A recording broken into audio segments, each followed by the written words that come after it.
Hey Kiara, Jan. Sorry I started a bit late. How are you both doing?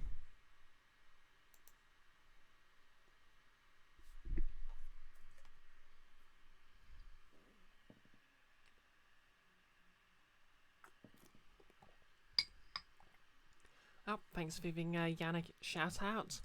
Oh, hey Nolus. Would someone care to give Kiara a shout out since she's not going to give one herself?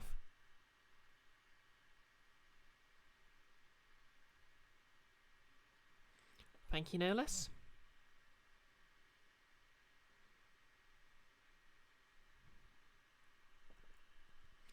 You made a Tokipona translation of an old Mahjong game and tried streaming it yourself. That's pretty neat, actually.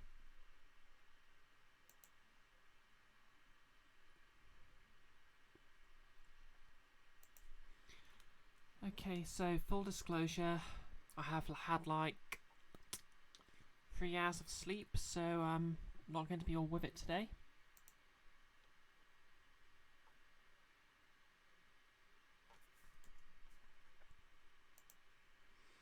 That's like an hour of sleep last night and like a 90-minute nap earlier. Then I had a web seminar,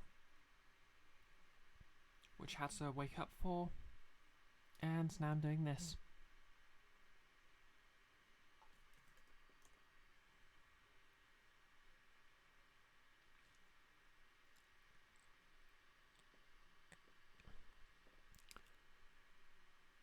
You're also tired as heck, Jan. Almost glued to bed. Spent the last hour or so watching Ted Lasso.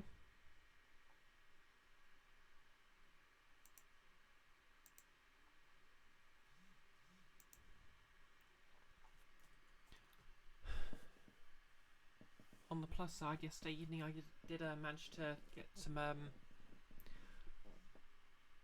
make some progress on my oh, thanks for the retweet on my going live tweet, Kiara. I did manage to make some progress on my grounded cosplay, in that I've decided that I'm going to give her a forked tail in the style of Glacier from the D&D setting.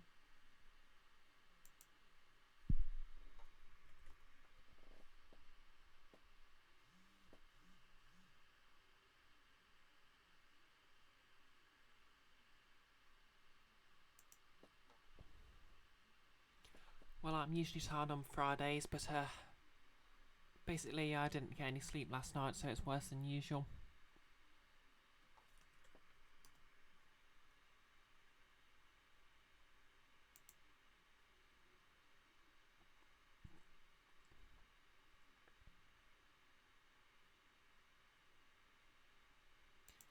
Anyways, just finish up these links on Discord.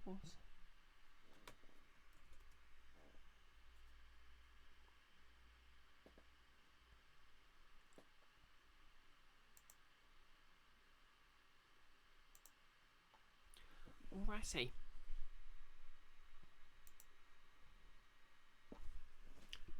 Okay, don't know if anyone's noticed, but I did my hair slightly different today. Namely because I'm tired as heck, so I basically used my work hairstyle.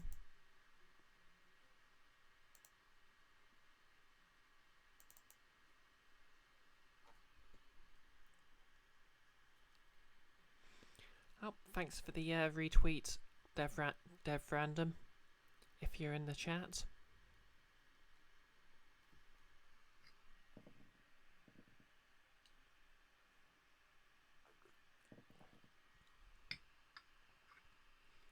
Oh yeah, you are. I completely forgot you'd changed your handle, Jan.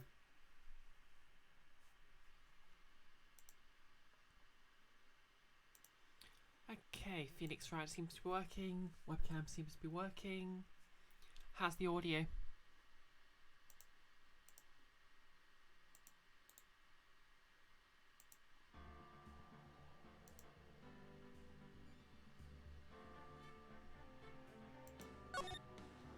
Audio's nice? Nice. You can hear me and you can hear the game. Oh, that works for me.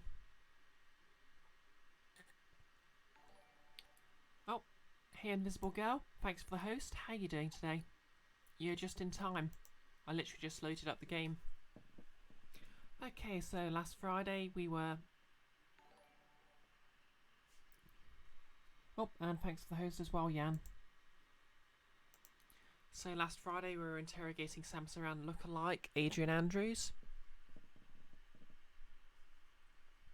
And being very mean about it. Instantly, content warning, suicide warning, suicide ideation factors into her story.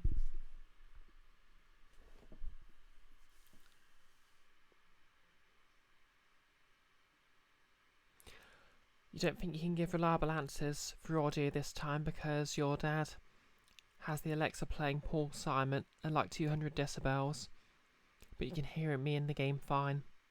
Fair enough.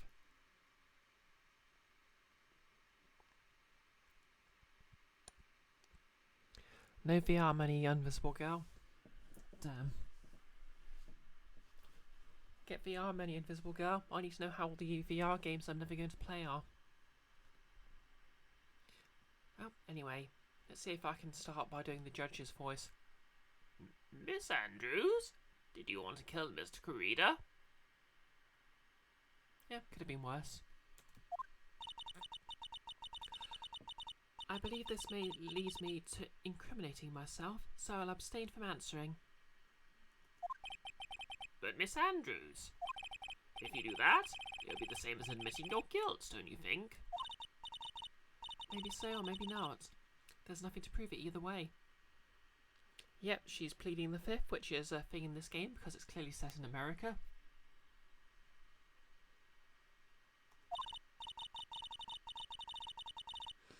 Yep, which they have in Japanifornia. Besides, you don't even know what crime I will be guilty of due to my silence. She's got him there. No, she's taking that defiant attitude again.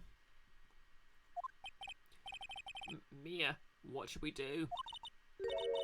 Somehow, we've landed in the worst possible situation. I think we've reached a certain conclusion at this point in time. Miss Adrian Andrews has refused to testify, and the defence's theory that she is the actual murderer has not been fully substantiated with solid definitive proof. So we have no choice but to execute his client without any. But that's not true. In this situation, there's only one thing this court can do, and that's to declare a recess. Recess? I love that cartoon, but is this really the time for it? I request that both the prosecution and the defence look further into this matter, and at tomorrow's trial... Tomorrow? We don't have a tomorrow. If we don't get a not guilty verdict today, then...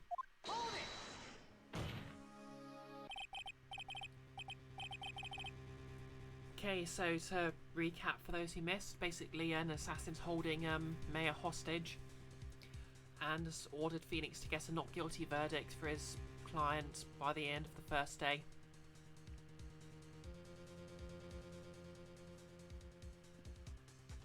No less, you've only ever seen the Schools Out movie, but it was good. Oddly enough, I'm the other way around. I've seen every episode of the series, but never seen the movie. Really should watch it one day.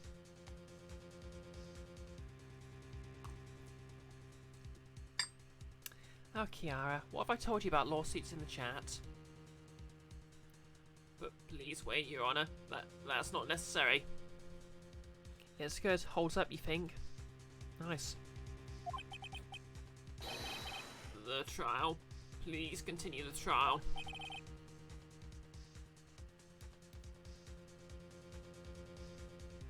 What are you sweating for?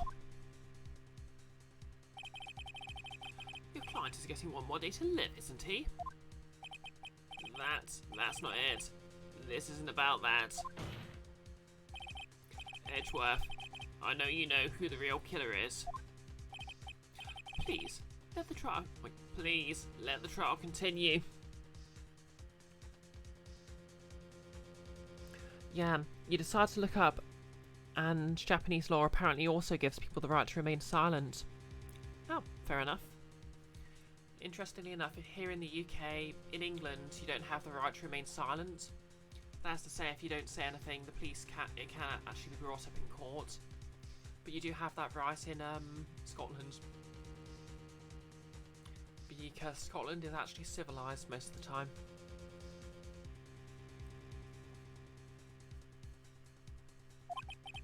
If I don't get the verdict, then Mayor. What if you can't talk?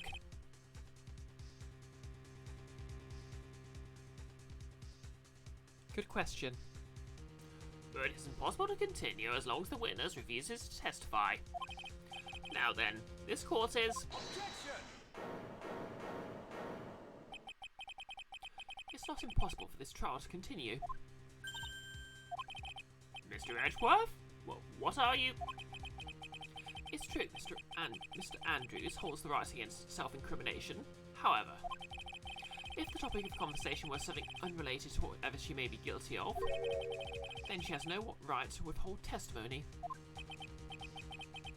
Yes, that's very true, but...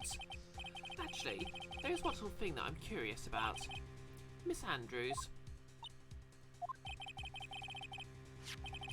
When you found the victim's dead body, you poured yourself a glass of juice. Yes, and... I can't help but think how unnatural that is. Usually when one finds a body, they are shaken up, not stirring a glass of juice. Did Edgeworth just make a pun?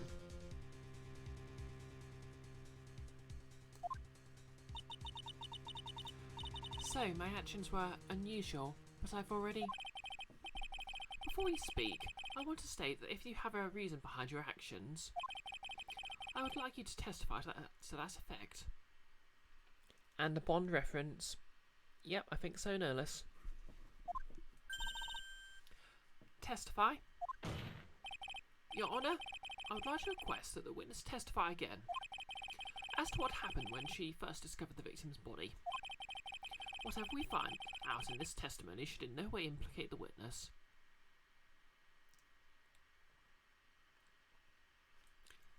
Oh, thanks for the clip, Kiara. Armor-piercing questions done. I'll have to watch that later.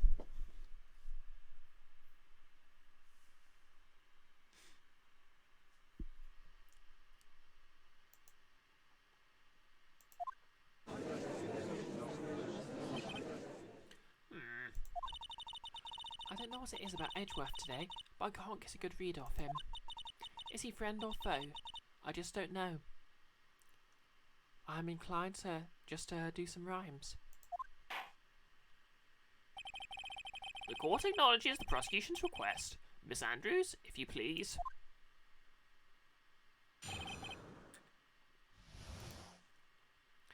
When I found the body. That glass of juice, I didn't really pour it for myself. I was surprised when I walked into the room and saw it in that messy state.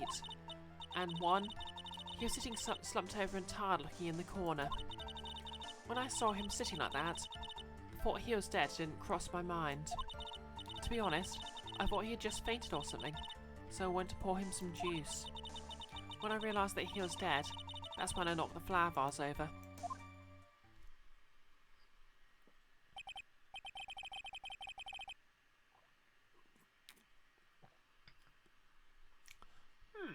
So you poured that glass of juice for the victim.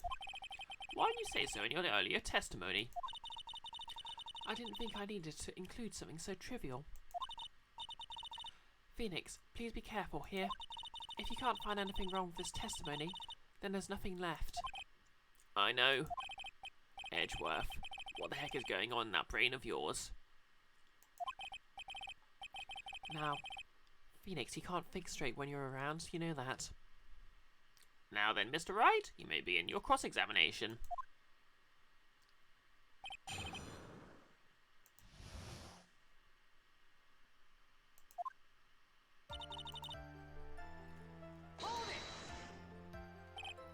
But there wasn't anyone else in the room, right? course not. Then who did you pour it for? Mr. Wright, there is a rhyme and reason for everything. Can you just wait a little longer for it to be revealed to you? In other words, Wright, be quiet and listen. Precisely. I couldn't have said it better myself.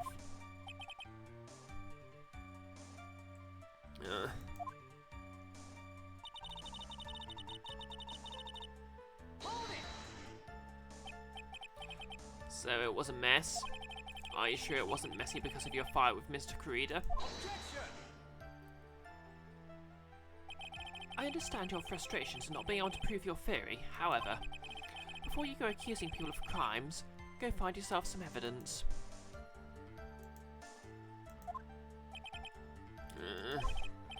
And then, what do you see next, witness?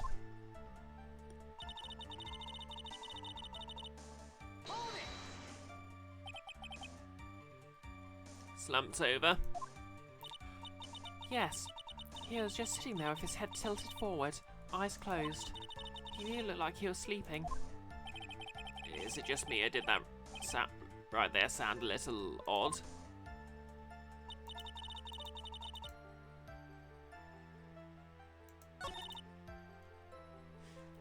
Okay, I'm guessing the picture is going to prove otherwise.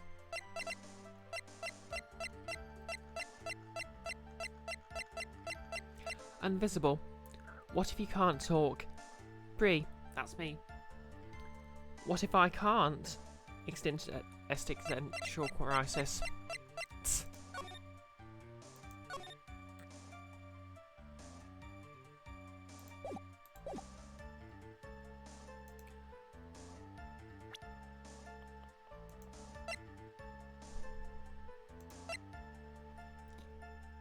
Ding.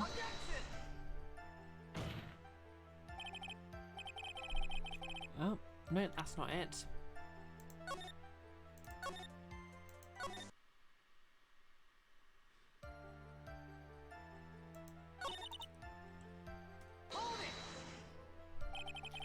Then what did cross your mind? I thought maybe he'd smashed everything up in anger because he lost the Grand Prix. And then felt tired after his rampage, so he decided to take a nap. Anyways, that's what I thought. I see. So you didn't think he was dead at all?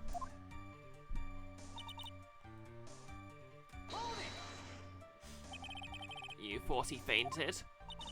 I thought he was asleep at first, but then the room was in such a messy state, I thought maybe he had gotten into a fight with someone. And that's when you went to pour the glass of juice. Yes, he always has a hard time waking up.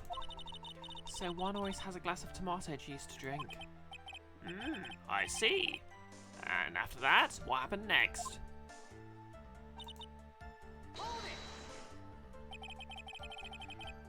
And how did you come to realise he was in fact dead?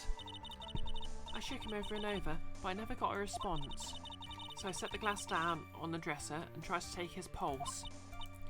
I was shocked and staggered backwards. Does tomato juice wake you up? Apparently if your name is Juan and you aren't dead. I knocked the flower vase over, so that's what happened. Yes. This is what it all comes down to. Huh? This is the absolute end for both sides, and Adrian is letting her guard down. Phoenix, now's our best chance yet to kill the prosecution's case. Isn't that a bit harsh? Miss Andrews, will you tell us the truth this time?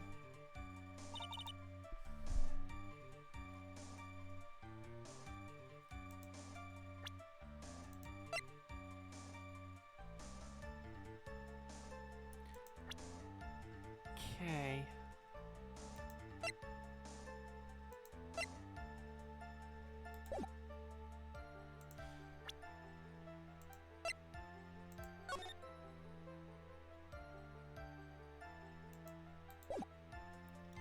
Yeah, tomato juice is a pretty niche thing.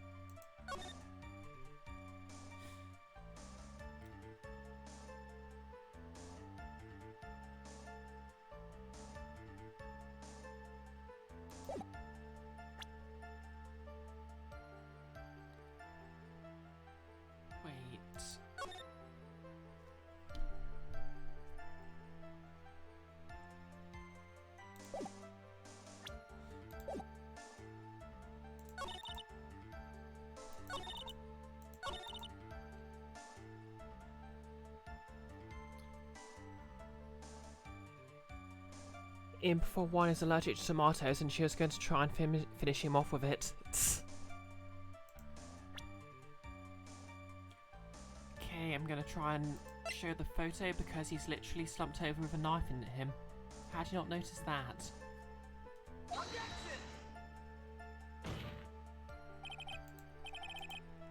Okay, maybe not.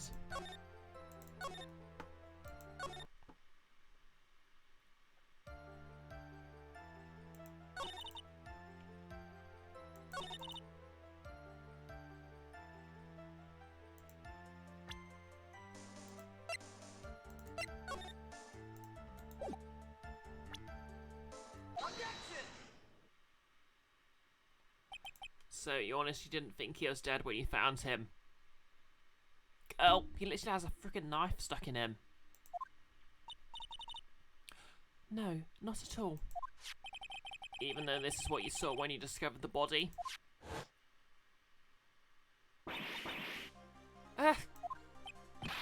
What is the meaning of this? Isn't it obvious, Your Honor? There's a knife sticking straight out of Mr. Creeder's chest. Anyone who saw this scene would have immediately thought that here was a dead man. That's, well, you see... Yeah, just a mild scratch. Invisible girl. Yep, clearly doing acupuncture. You know what celebrities are like these days? Just keeping up with the trends.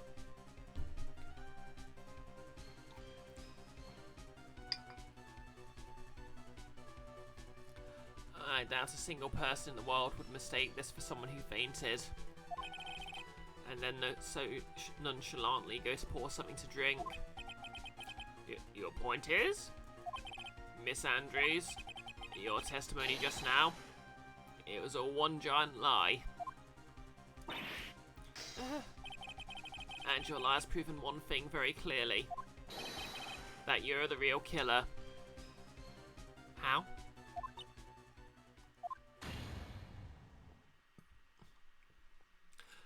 No.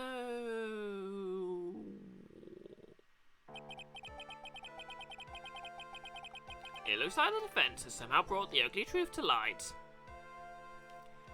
Yep, he is indeed a bad lawyer. The defendant, Mr. Massangard, is not guilty after all. But that's impossible. You're wrong. But Miss Andrews, try to have some composure. It wasn't me. It wasn't me, I tell you. It was Matt. I swear it. He's the one who killed Juan. But you're the one who refused to testify, and your reason for not doing so was that you might end up incriminating yourself.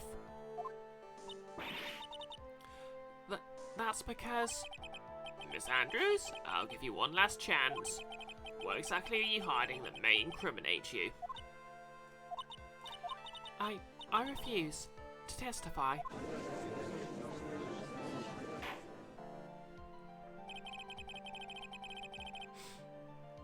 Kiara, hold your maple syrup, and you'll show Invisible Girl bad lawyering.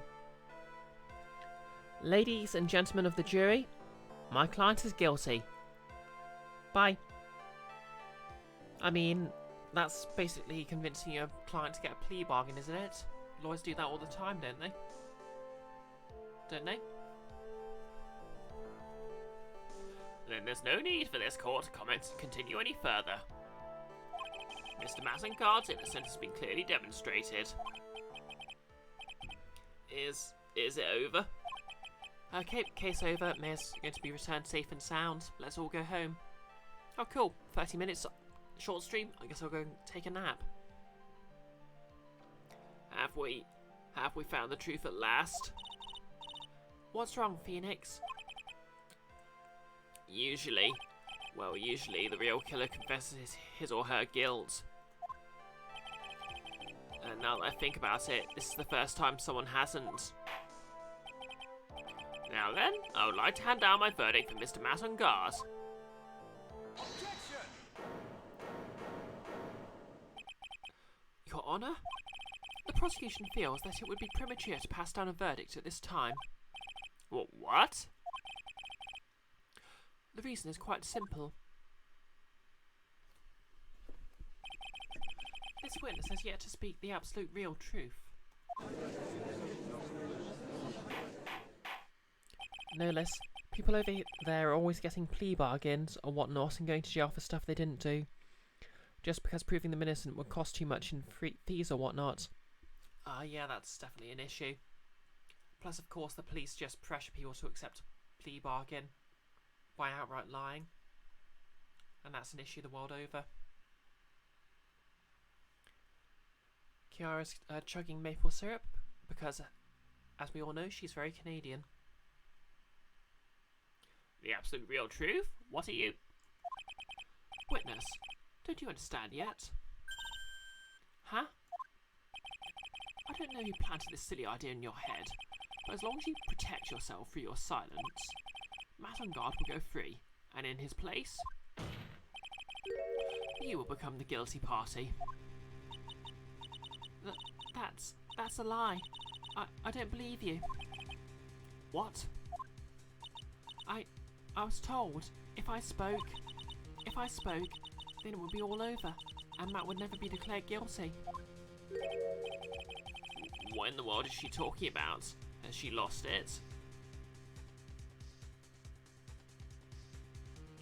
No less, in every cop show you make consistently paints asking for a lawyer as something only guilty people do. True, and that's why most cop shows are, as they say, propaganda.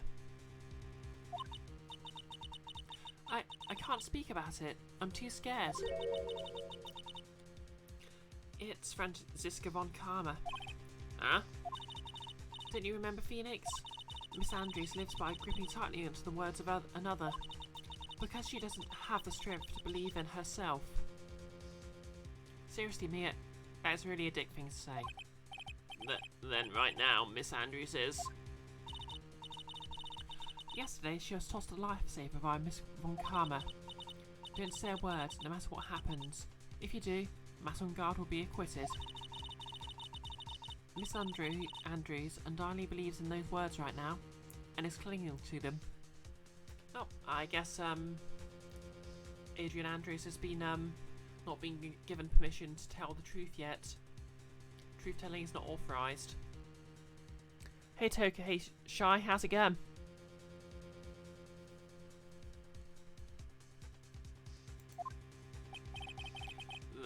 Then what should we do?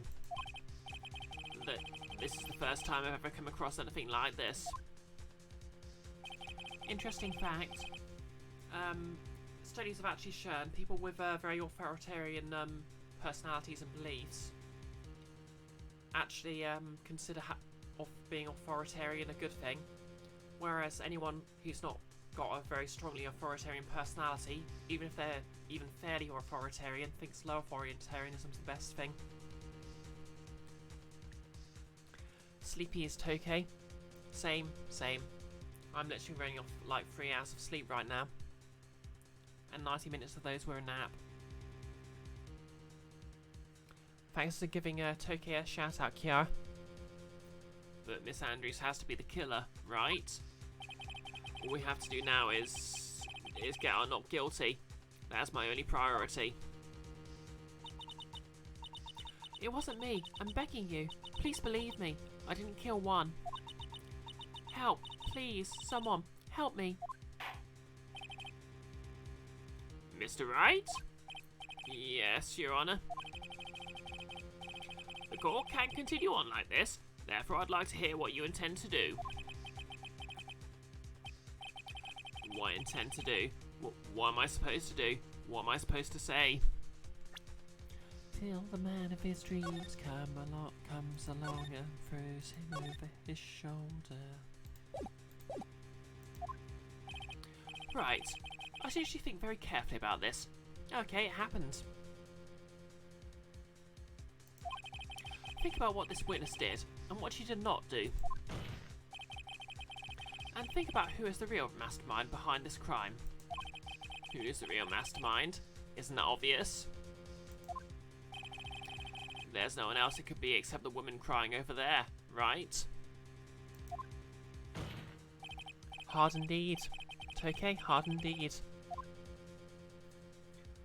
I don't know, how do you guys feel about just literally a stream of me sleeping in my chair here?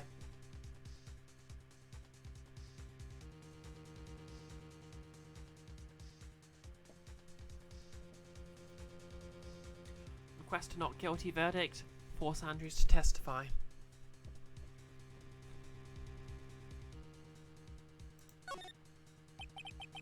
I have to win a complete acquittal today. There's no way around that. But I can't bring myself to do it like this. Not when she's making a face like that. Miss Andrews.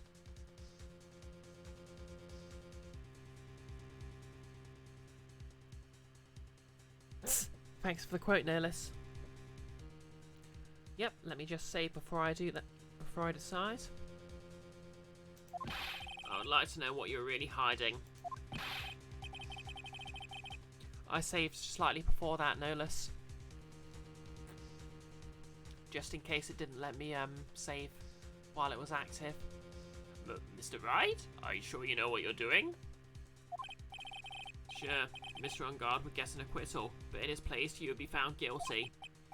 Is this how you really want this trial to end? But be quiet.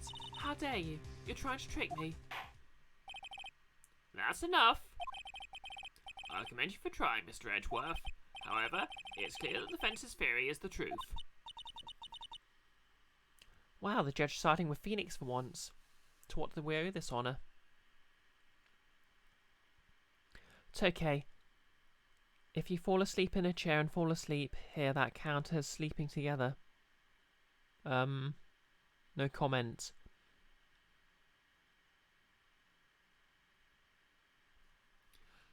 You're wrong.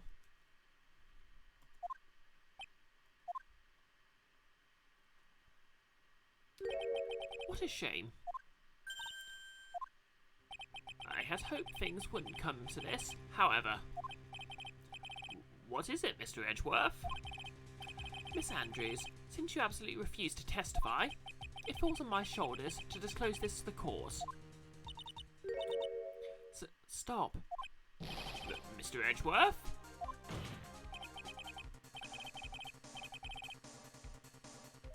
Okay, once again, content warning for suicide and suicide ideation, and they're about to hold that against her.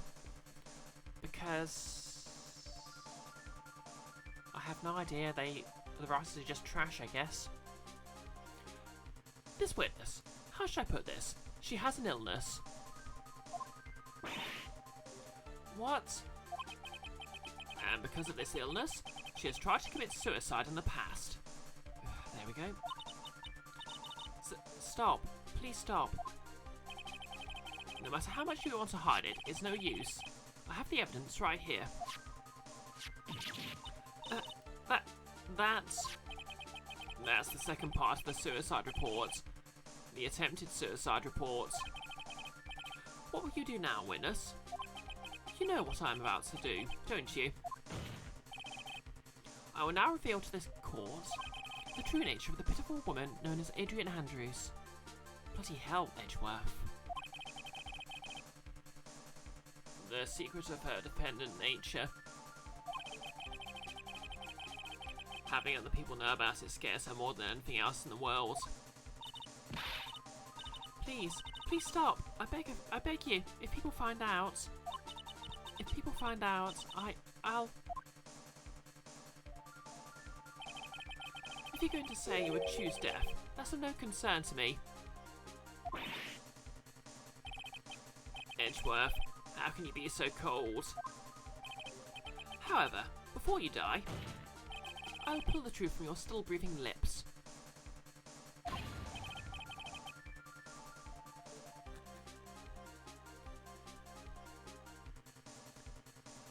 No less.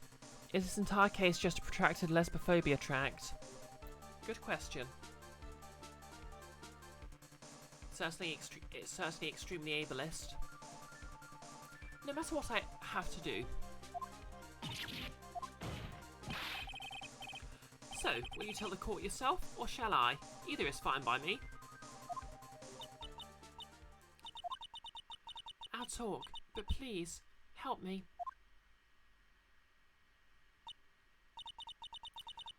nothing matters anymore. My crime in quote marks. When I first saw him, I really thought he had fainted, honest.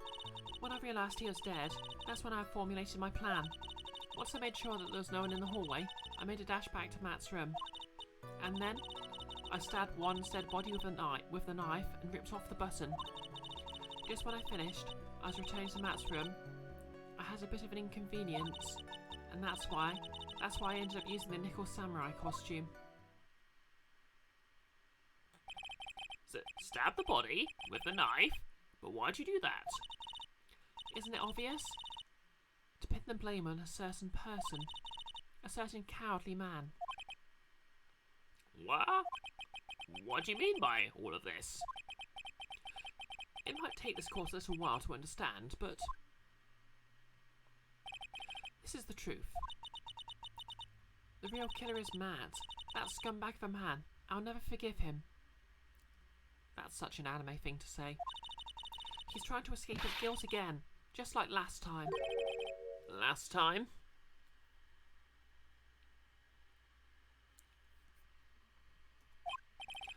So, Miss Andrews stabbed the victim, one Creeder, in the chest with the knife. However, she didn't do it with murder in mind. Of course, she is still guilty of interfering with a corpse, but that's another matter. She did it with the intent of framing Matt and Guard for the murder, which incidentally is also a crime. And this is her crime. We put this in quote marks for some reason because apparently framing someone for murder is not a crime.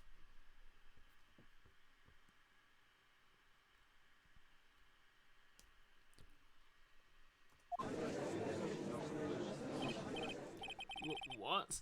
How's this possible? I mean, wasn't Miss Andrews supposed to be the real murderer?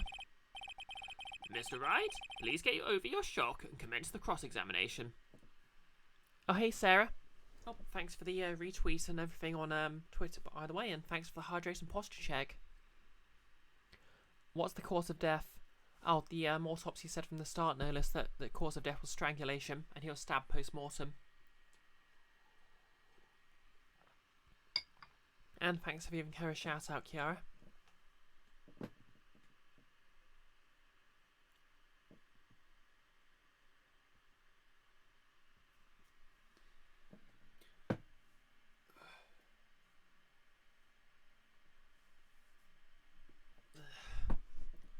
Well, still feel sleepy, but now feels sleepy with stretched arms.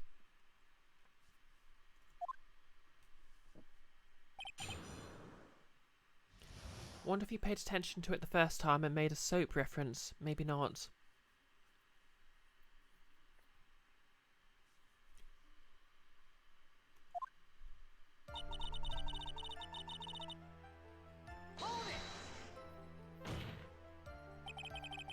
But you could tell from the state the room was in that there must have been a fight. Are you telling the truth when you say that you did not know he was dead? He had a scarf tied around his neck. But that scarf is part of the Jammer Ninja's costume, so I didn't think anything about it was strange. His head was also tilted down a bit, so I couldn't see his face that well. That's why I thought I'd wake him up and went to pour the juice.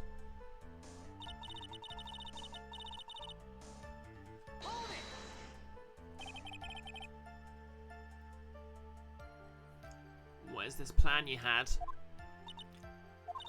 I knew right away that the murderer was Matt. I knew because, one, he was going to expose Matt's weak point to the world. So Matt did this to stop one and silence him for good. That's when I thought I should forge some evidence and pin this crime on Matt. A perfectly normal plan? No less, there's a character in Soap who gets, if you recall correctly, stabbed, shot, strangled, suffocated and bludgeoned. Yes, all at once. Most of the first plot arc is about finding his killer. I think there was actually a episode of CSI with that as a running gag. Basically, a guy kept getting nearly killed by things, and that every time they thought they'd found the murderer, that it would turn out that wasn't quite what killed him. And the final scene is just literally Doc Robbins being all and rolling his eyes as he has to fill in the autopsy reports and runs out of space. But that was when I still watched it because, you know, propaganda. So the forged pieces of evidence were the knife and the button. The first thing that came to mind was to plant the knife.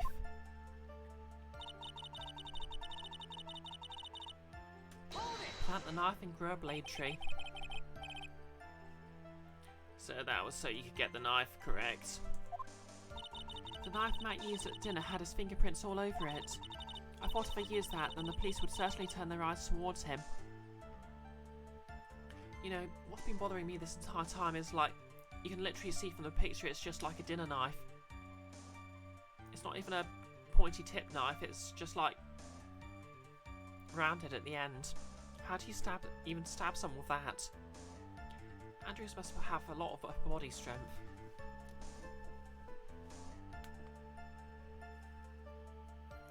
No, unless you checked and you got it right, it's kind of hard to remember. Butter knives are sharp enough, skin isn't that hard. Yeah, I guess that's true.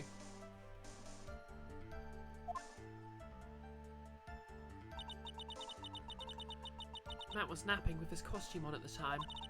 I slipped in, took the knife and returned to the scene of the crime.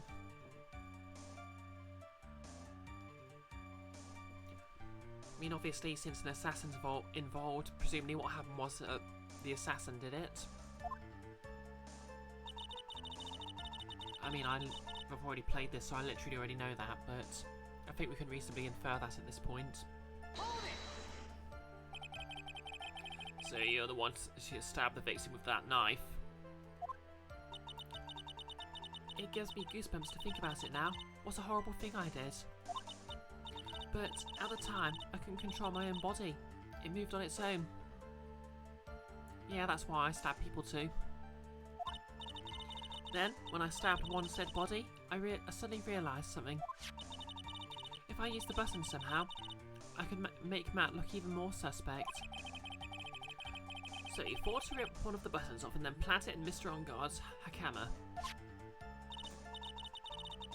Yes, that's what I planned to do. But things never go that smoothly, do they?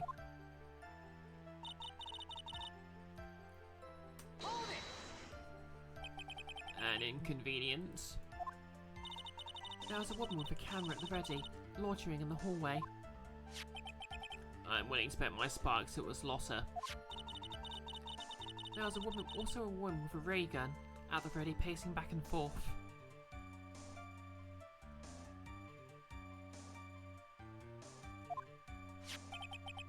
That's Miss Old Bag for you. I'd already been caught and made into a big scoop for a certain weekly tabloid once, so I couldn't very well go out looking like myself and get caught again.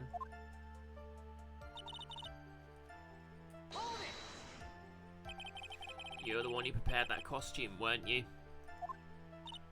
Yes, I took it from Global Studios. I also put it into Juan's guitar case the day before the awards ceremony. You did this in preparation for the press conference, correct? Yes, Juan wanted to wear that costume and hold a press conference in it. He was going to disclose Matt's big secret there. And what is this secret? That I don't know. Anyway, I thought if I were to leave Juan's room in the nickel samurai costume, then people would think that Matt was the real murderer. I was very careful not to leave any fingerprints when I opened the guitar case. I absolutely did not want anyone to know about the costume. I think we've heard enough. So, after that, he went back to Mr. Onguard's room and planted the button. Into Matt's hakama, yes. After that, I folded up the costume I was wearing and put it into a bag. Then I snuck it out of the hotel and got rid of it. My word, what does it all mean? Mr. Edgeworth, is it? The real criminal is Matt Onguard. Yesterday, that woman prosecutor sat me down for a talk. Franziska, huh? She said that I should under no circumstances confess to what I had done. That if I just kept quiet, then Matt would be found guilty for sure. Yep, the unreveal, no less. I had no choice but to believe her words.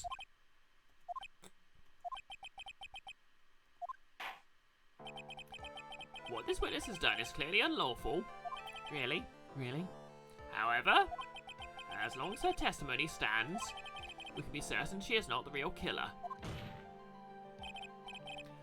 Wait, Your Honour. The defence still... Right. It's pointless. At this point in time, it is not possible to indict Miss Andrews on anything.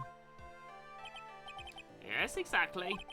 There isn't a single piece of evidence that points to her as the murderer. Just someone who tampered with evidence, interfered with a corpse, stole multiple property, breached multiple contracts, and lied on the stand. Repeatedly. Does Andrews know who did it? Well, she seems quite adamant it was Matt. The cross-examination of the witness is over, and so is today's trial. It was Invisible Girl all along. You can establish that the witness was the culprit. Please let it go, Mr. Wright. But... Mr. Edgeworth, please place Mr. Andrews under arrest for further questioning. Understood, Your Honour. The prosecution will arrange for a detention immediately. That is all. Court is adjourned for today. Oh no.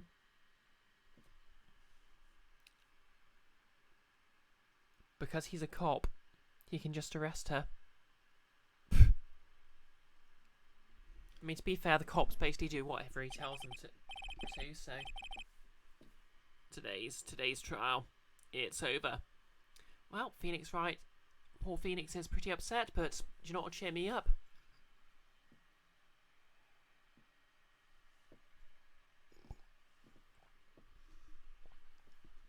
Also, to be fair, I'd imagine anyone can make a citizen's arrest. Yeah, it's too late in the day for coffee. I need to sleep later. It's time for...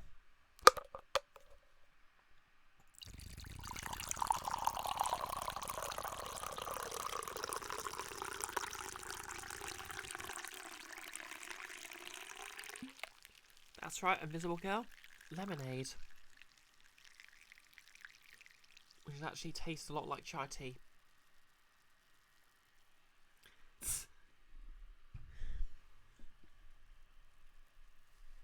Thanks for using the emoji, no less.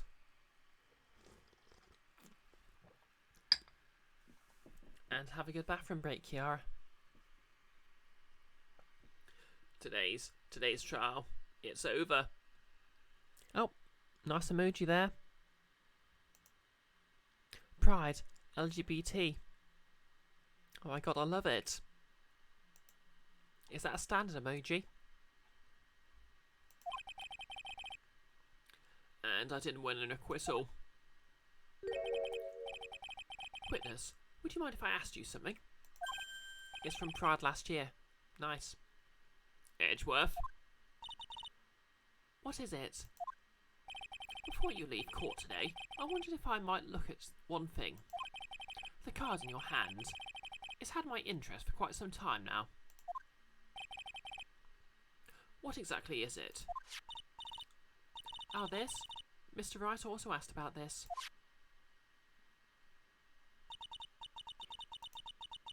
Thanks for the emoji spam, Tokay.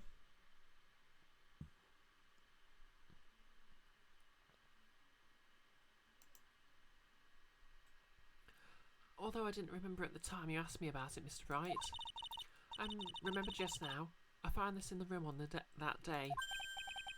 The room? That day? Yes.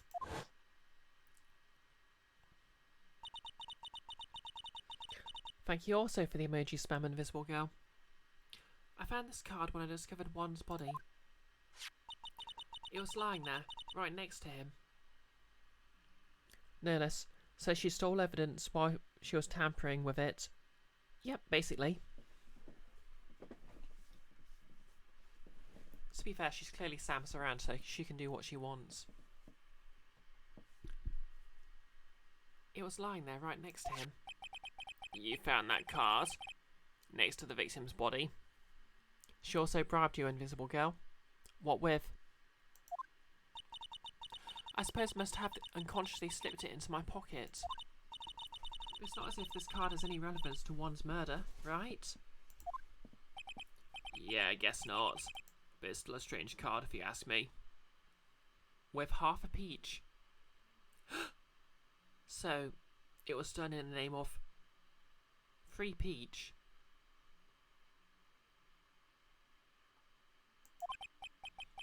But as far as a clue to this case, I didn't see why. Witness, that card! Give it to me! Hurry! Edgeworth? Do you have any idea what you have stupidly, yet inadvertently done? This? I can't believe you hid this from me all this time. I didn't mean to. What is this all about? I've never seen Edgeworth so emotional before. Except, you know, just the other night.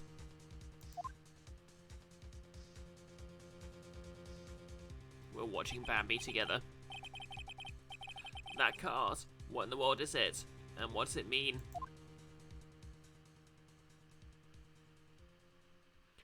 To be continued. Okay, I've only been streaming an hour, so I'll keep going for a bit longer.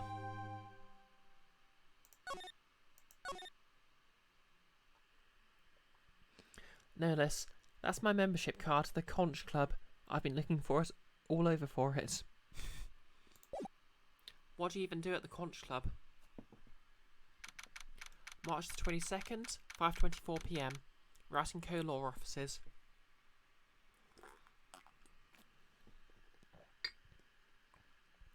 $100 stream when, Invisible Girl?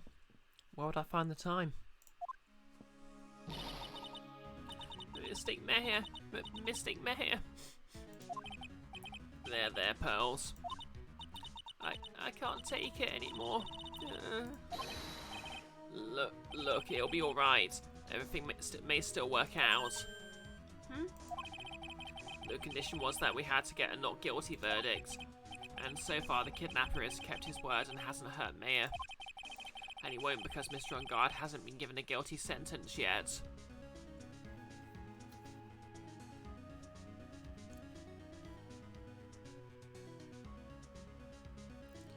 And as well go, steal Kiara's time.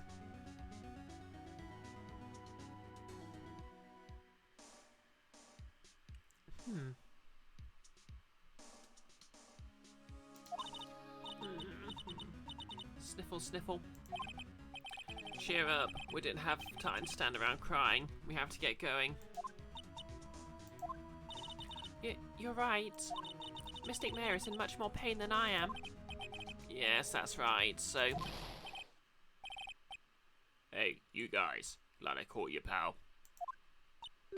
Mr. Scruffy Detective? Oh boy. Looks like Detective Gumshoe.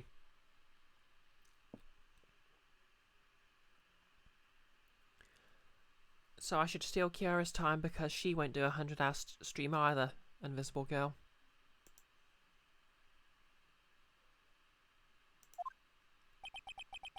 Has been dubbed Mr. Scruffy Detective in Pearl's book now. It's just plain old Mr. Dick Gumshoe now. And I came to talk to you, pal. But we're kind of busy right now.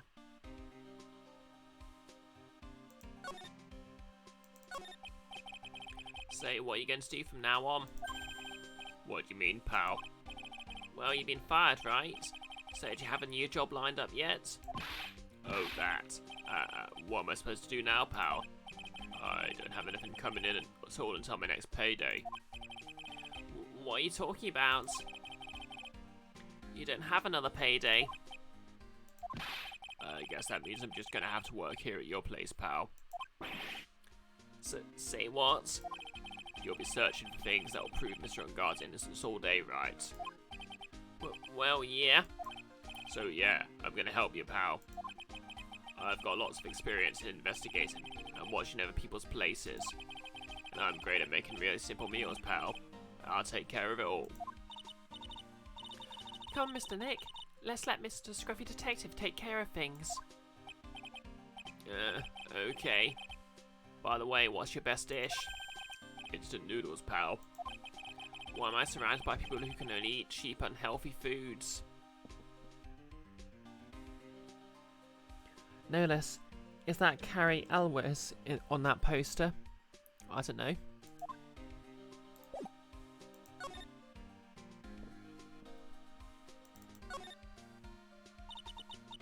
This is the, Nickel Samurai, right? Yeah, that's right. Mr. Nick, please take care of Mystic Mare and be her Nickel Samurai, alright? Invisible Girl. Yeah, let's work with a stalker. No less. Worse yet, a cop. Invisible Girl. What's the difference?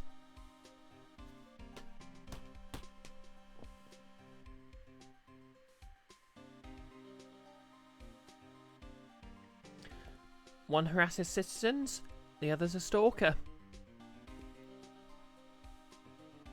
Plus one you can actually get a restraining order against, am I right, folks?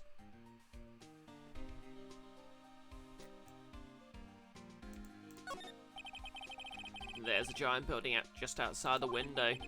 It's the Gatewater Hotel, a high-class luxury hotel. Actually, the crime happened at the recently completed hotel in the centre of town. The Gatewater Imperial Hotel. Just how far are they going to expand their empire? I love the implication that the second case of the first game has basically made the hotel super successful. Difficult-looking legal books stand in a formidable row. They mock me. Oh, do you need to look something up in one of these law books, Mr. Nick? Which book is it? Which book do you need? I can't read those hard books, and I can't reach them either. But I can read and I'm tall, pal. Please stop competing with an 8-year-old. It's disturbing.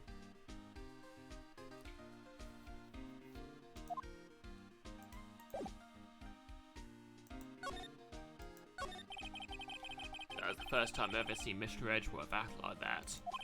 Never thought he'd say something like that, like he didn't care if Mr. Andrews killed herself.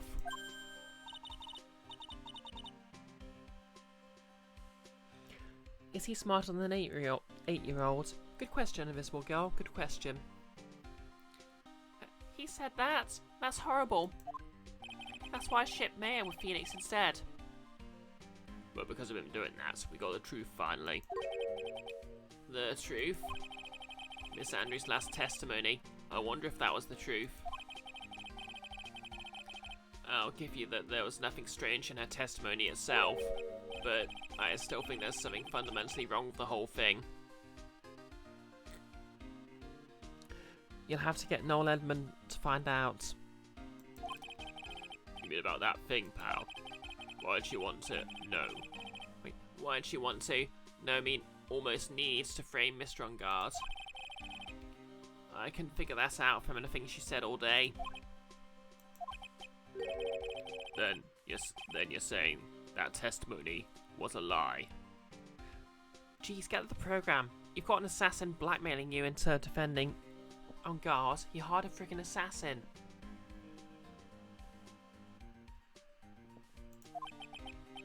Not a lie per se. It just feels like there's more here than meets the eye. Fun fact, I always keep the spelling per se so there's an I at the end of the say for some reason.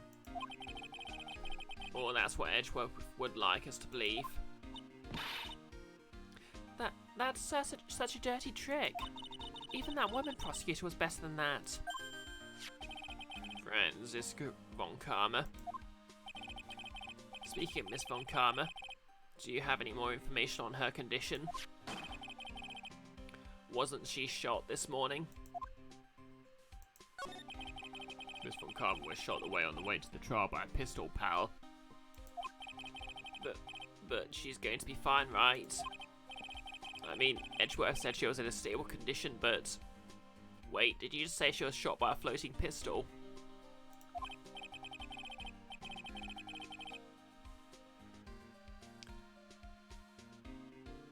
Well, she was shot in the shoulder, so she's okay and still hanging in there. They should be done taking the bullets out, so she's probably resting in the hospital. Oh, shot in the shoulder, eh? Like father, like daughter. Which one? What? You gonna visit her, pal? No. Well, I was kind of thinking about it. Hey, you actually got a heart, don't you? She looked like she was being tortured to death, not being able to go to trial today. So maybe it would be good for her if you went to let her whip you for a bit, pal.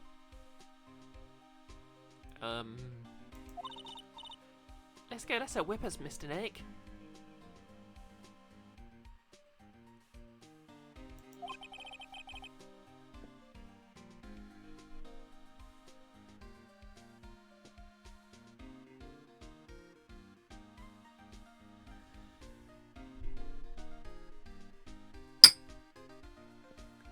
Now I'm definitely not going. Let's see. They named the hospital? Oh yeah, the Hottie Clinic. That name sends a chill down my spine. Well, I guess it can't hurt to stop by and say hi. Oh great, now we're gonna have to deal with that creepy doctor. / patient.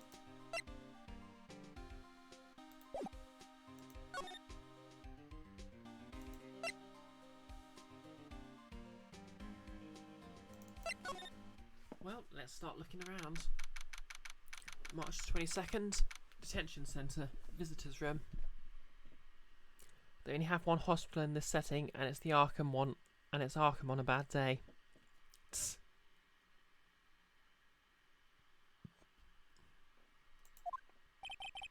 From what the guard told me, it sounds like, along with Mr. On Guard, Miss Andrews is also being detained here.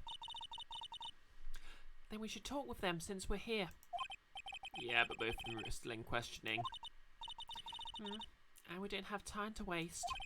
Yeah, visiting hours are almost over. Okay, that's helps. No, not at all. March 22nd, Police Station, Criminal Affairs Department. Wow, everyone looks so busy with something or another. They're probably strengthening the evidence for tomorrow's trial. Hey, hurry up with that, will ya? Pass the victims list around. You gotta be kidding. There's over 100 people on here. Mr. Nick, is Mr. On Guard really that big and bad of a criminal? Actually, Pearls, never mind. It sounds like they're working on a different case. What case could that be, I wonder? That must be one of the detectives. He is watching the detectives. So cute, so cute, so cute. He's mumbling something to himself. Very well. Now, why do you want to work for our company? Well, that'd have to be because I feel like I would like to help this company grow. He must be doing image training for corporate interviews.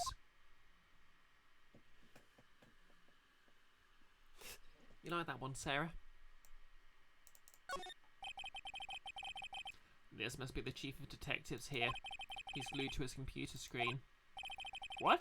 Prosecutor Von Karma was shot in front of the courthouse? Yep, to be fair, it is a Bob. Who did it? Who shot her? I have a sneaking suspicion that even Gumshoe could do this guy's job.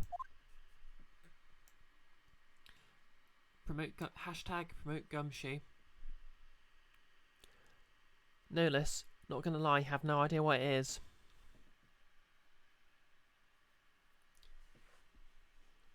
You don't know the song, Nolus? Someone please link it and enlighten Nolus.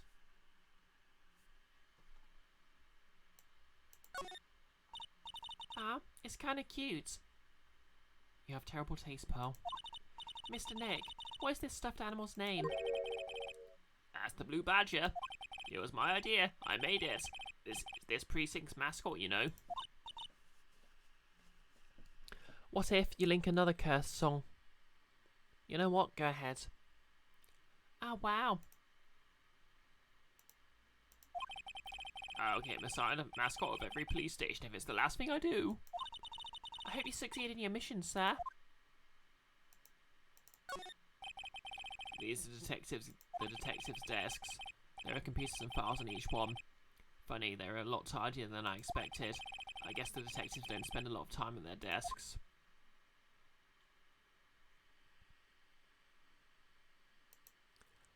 Three asterisks is a truly cursed song. Alright, yeah, I forgot you,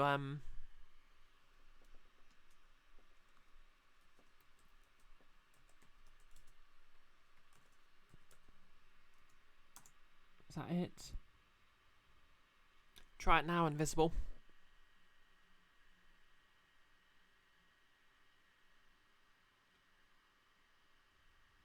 Nope,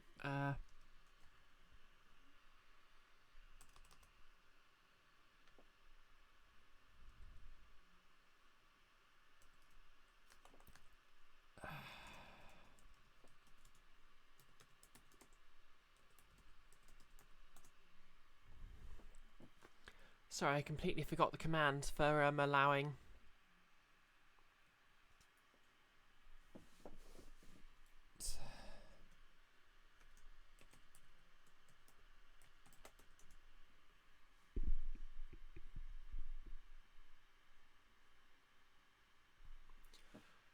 Okay, sorry about that.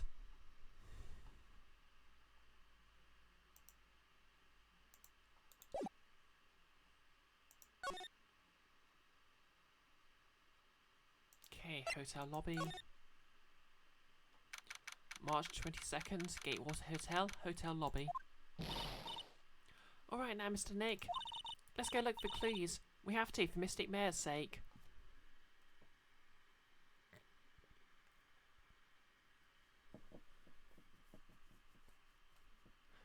No less. No worries, you've heard a few cursed songs before. You shall not pass! Miss Oldbag.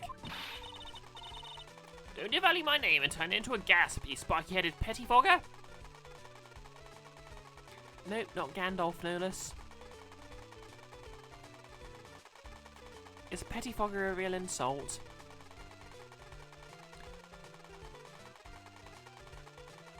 You guess YouTube, Ice JDA Fish.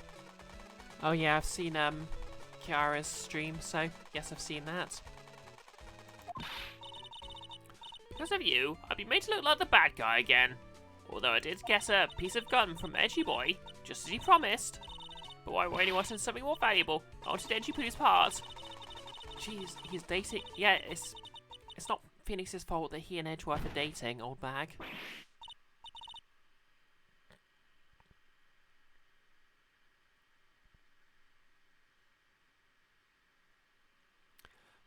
Miss Oldbag. Keep your hands off me.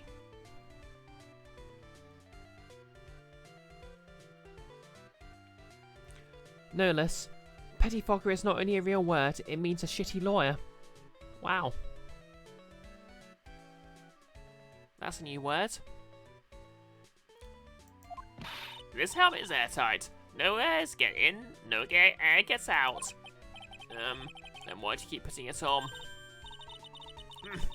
Don't think you can get me to move for silly questions. You're going to have to defeat me if you want to get by. I'm not hearing this.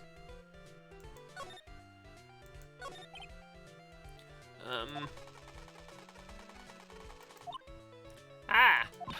You're a million light years too early to be asking me questions, whippersnapper. To quote that one trainer from Pokemon in Brock's gym, light years measure distance, not time.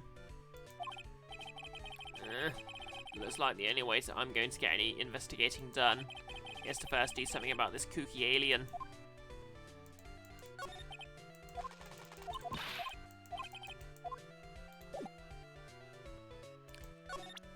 Okay.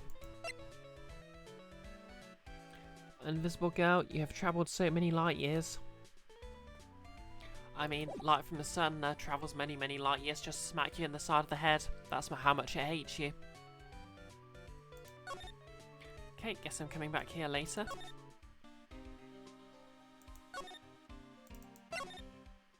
To the Creep Hospital. March 22nd, Hottie Clinic, reception. You travelled to the centre of the universe and back on Elite Dangerous. Took you like 3 weeks. Wow. Never thought I'd ever come back to this place. Yes, so you're here to visit a patient?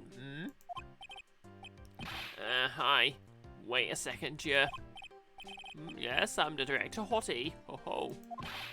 Why are you still here? Yes, what is it? Can I help you? Can I tell you? You can tell me. Yes. Director Hottie. Oh. Director Hottie. Edgeworth? Yes, I'm Director Hottie. Ho ho. Oh, you're the man from this morning? Yes. What is it? Director, Franziska. How is Franziska von Karma? You don't need to worry. Yes, she's in good hands. Because, you see, I'm personally taking good care of her. Yes. Yes, and that surgery, it went well. This guy sounds like a character Nick would do in D&D, and I hate it. You have my gratitude. It looks like Edgeworth doesn't know about this director and his secret. She looks so pitiful, absolutely terrified. Yes. But I understand. Yes. Her opponent was a gun after all. Yes, she lost a gunfight unarmed. And when I stuck upon her like a real secret, she would scream really loud. Yes. I see. But she's really cute too. When I do that, she'd whip me with her whip. Boy, did I cry like a baby. Yes. But I think I could get used to it. God, Hottie's literally, that one Spike Spiegel meme. You know, the one that stretches out, the line about wanting a girl who could beat him up. Yes! Go, Francisco. Worse, he sounds like a Naruto character. I mean, you're not wrong. Go back to your room. So mean. So mean, my frisky Frisker. That's good too. Okay. Yes, it's time for my IV drops. Yes. And what are these tulips doing in your hands, Mr. Phoenix Wright? I knew I shouldn't have come here. Now I'm going to pay.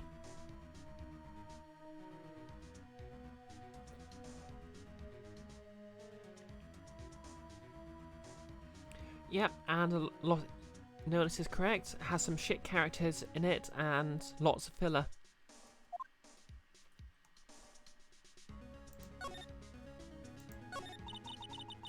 I was shot in front of the courthouse in my right shoulder. It's no big deal. This sort of thing happens all the time. After all, it's what happened to my father when he murdered my brother, my half-brother's, wait, my stepbrother's father. I even had full intentions of running the trial this morning. But that would have been too much for you. There's no need to act tough in front of us, you know. Regardless, I was dragged here by that man over there. He was so unyielding, one has to wonder if he was simply interested in stealing my case.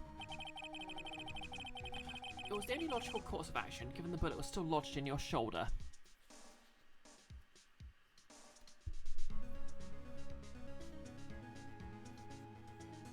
So for those who don't recall the last case of the first game, wait, the fourth case of the first game, which was the last case of the original release, but the penultimate case of the DS version. Edgeworth's adopted father and mentor, Von Karma, who's Franziska's biological father, had a bullet lodged in his shoulder from when he murdered Edgeworth's father.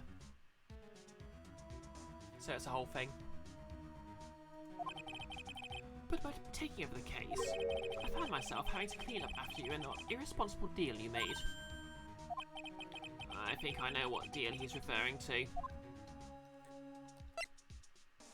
Deal or no deal? Just ask Noel Edmonds. Miss Von Karma? You made a deal with Miss Andrews yesterday, didn't you? I don't know what you mean. In order to make sure you got your guilty verdict on Mr. Ungard, you told Miss Andrews to not testify in court today. I don't know what you're talking about. Do you have proof I made such a deal? You're denying it? It looks like you're lucky, Mr. Phoenix Wright.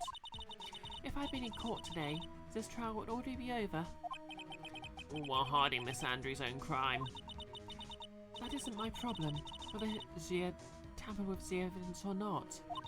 I have only one objective, to find Ungard guilty of murder. The end justifies the means, Mr. Phoenix Wright. The end justifies the means. My god, she's sexy. Miss Von Karma. Adrian Andrews believed you when you said, if you don't tell the truth of what really happened, then Ungard will be found guilty. And what does that have to do with me? Because of that, she is now in danger of being found guilty herself. All because she believed in your words until the very end. That still has nothing to do with me. She's just a weak person, that's all. Okay, she's less sexy now. But you had to know that she was... Ow! I think visiting hours here are about over. So, if you'll excuse me. What's wrong? Why'd she suddenly cut you off? Probably because she thinks I had the advantage in that argument. Edgeworth. What happened today at the trial, Edgeworth? That was not like you at all. I mean, I know you knew about Miss Andrews' condition. You could have made her testify as many times as you wanted, but to go that far... Ah, but she wouldn't testify about that until I said something. Listen, Wright, the courtroom is a garden of judgment. I'm putting myself on the line when I stand in there. And that's why I made the witness do the same. It's only natural. By the way, Edgeworth. Why does Edgeworth look like he's looming over us when he makes that angry face? It's his way of making eyes at Phoenix, I think.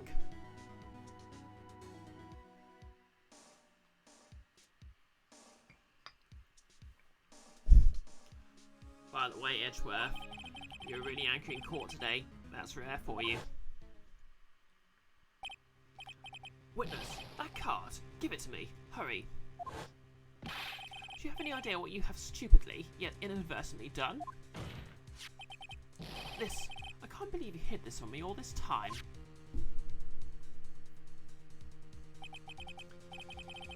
That card. What in the world is it? You mean this? Listen, Wright. This is top secret information. You absolutely cannot leak this. A special investigations team has existed for a number of years, but few know of it. I understand. Their task is to find the owner of this card. A man called Shelley the Killer. And just as the name states, he is a killer, an assassin, the best at that. It's his version of that tall person, arm over the shoulder thing. You don't know how to describe it. Like this? I don't know. An assassin? My god. That's someone with two butts. picture card was placed next to the victim at the time of the murder. Miss Andrews was carrying it.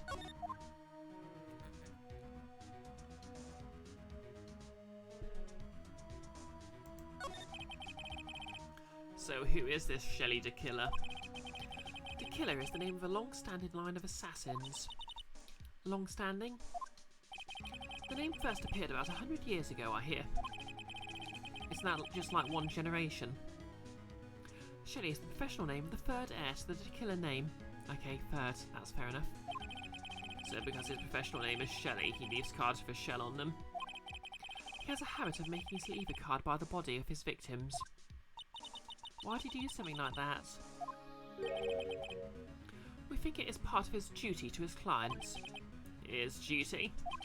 If he leaves a card, then his clients can be assured it was not he who killed the victim. It also serves as an insurance against any charges being pushed onto his clients.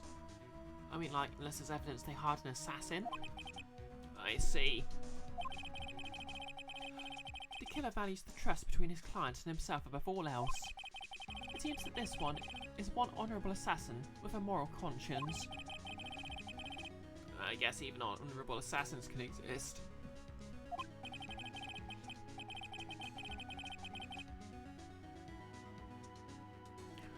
The flirting, asserting dominance kind of thing where someone leans on something that's behind the flirty.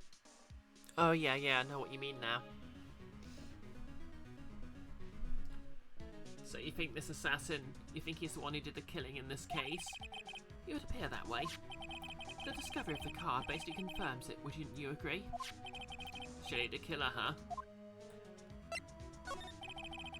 I noticed something at the trial today. You're behaving in a very strange manner. Is something the matter?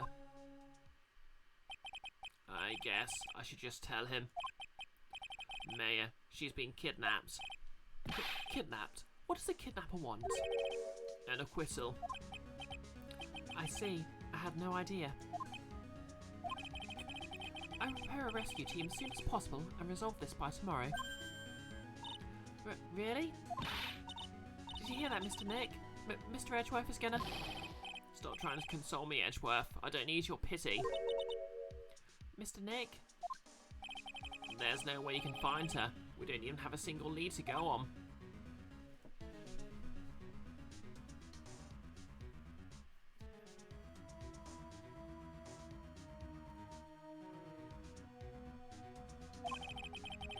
There's only one way to save her.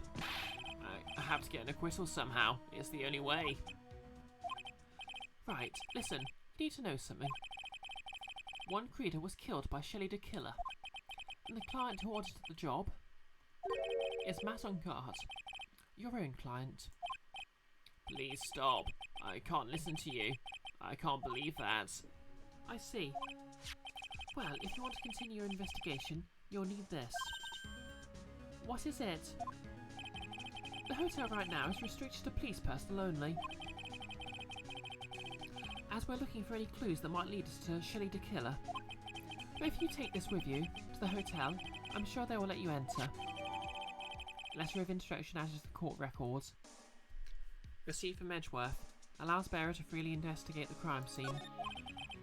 In any case, I must attend to the preparations for Mayor's rescue team. We'll meet again if anything should happen. Now if you'll excuse me.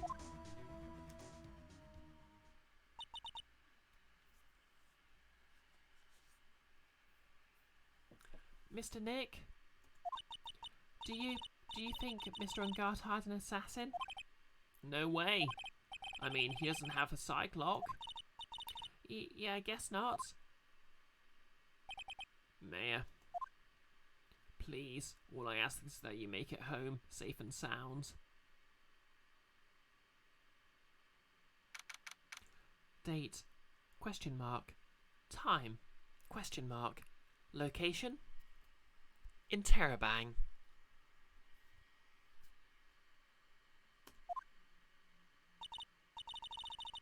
I guess even kidnappers can be a little clumsy.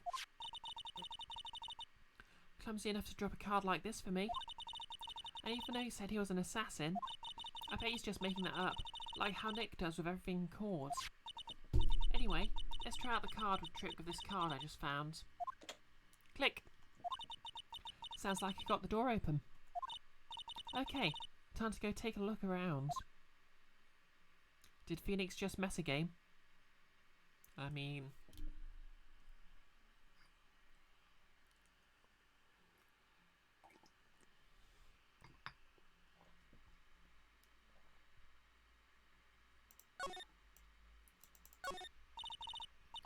What's this? It feels like there are a lot of glass bottles here. And these, they feel like barrels. I'll pass. Too bad, I'm really hungry. I'm not really thirsty. There's all sorts of things piled up here. It's too dark to see.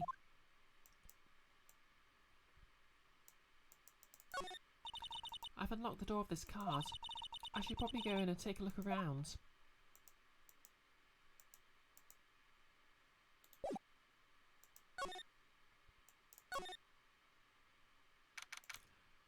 Date? Question mark. Time? Question mark. Location? Ellipses.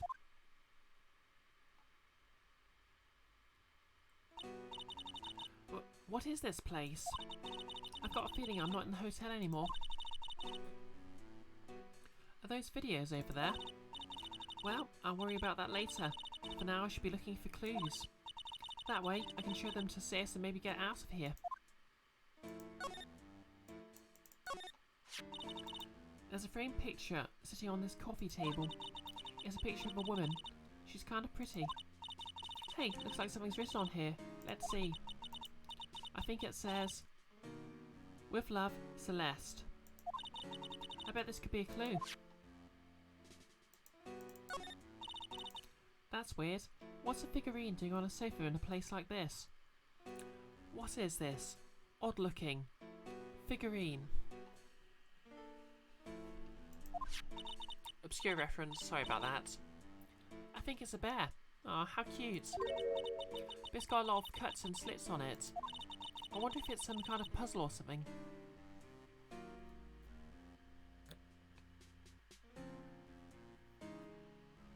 Yes, a doggy door. Locked, of course. And it doesn't look like I can use the car to open this door. There's a little hole at the bottom of the door. If only I was a little skinnier, then maybe I'd be able to crawl through there. Oh hey, it's a computer. I never really used one before. I have no idea where the power switch on this thing is.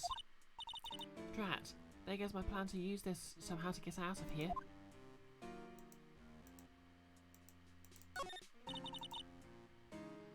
What is this thing? An antenna, I guess. And this is a VCR? There sure are a lot of electronic gadgets here. But what is an antenna doing here? Oh, this simply will not do. I cannot have you wandering around at will. It seems that your Mr. Wright is truly concerned about you. He is? For now, I would suggest that you remain cooperative.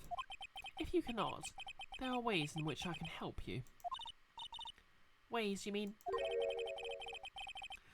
Dead men tell no tales is how the saying goes, correct? Dead? I'm almost certain I told you on our first meeting. I am an assassin. No way, you're lying. I mean, an assassin? People are not always who they appear to be. Nick! March 22nd, 7:04 PM, Hottie Clinic reception. Mr. Nick. Yes, Pearls. Got caught up in my thoughts about Mayor's situation. Mr. Edgeworth has left, you know. I guess for now I have no choice but to believe in Mr. On Guard. But I think I should listen to his story one more time. Alright, let's get going too. Okay.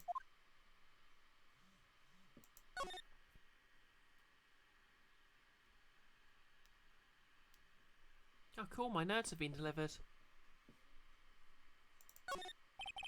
This patient is undergoing rehabilitation. Was that patient standing in the same spot the last time you came to visit? Doesn't look like they moved any closer to the reception desk, huh?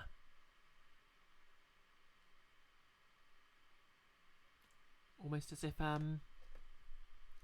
hospital was didn't have a new sprite drawn for it, background drawn for it. Is this clinic really doing anything? Is that patient really getting better? Hey, don't just cut into my monologue like that. I'm explaining things here. Oh, sorry, yes. Most sorry, yes. Uh-huh. Yep, Mr. Nick.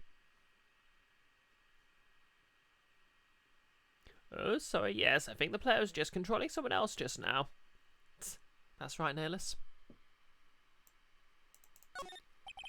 I wonder where that doorway down there leads to. Oh, that's the X-ray room. Yes. How do you know what I was thinking? Yes, well, it's because the X-ray room. Yes. There's something very peculiar about this guy, because I know it's not me.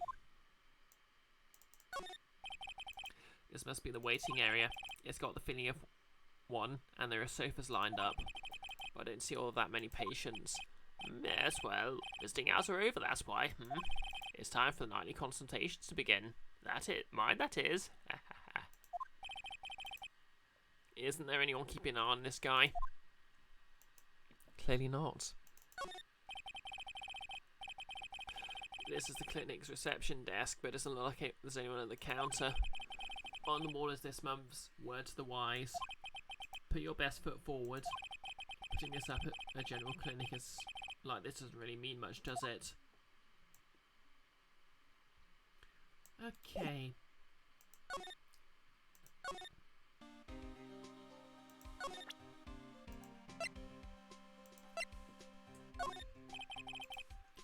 Could you please take a look at this? I can't think of anything to say about this, pal. Why not to make us some instant noodles instead? That's okay, really.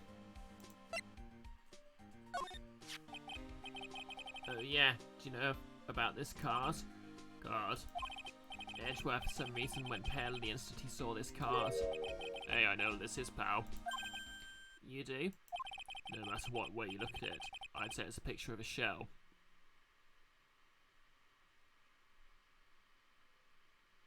I mean, he isn't wrong. That's it.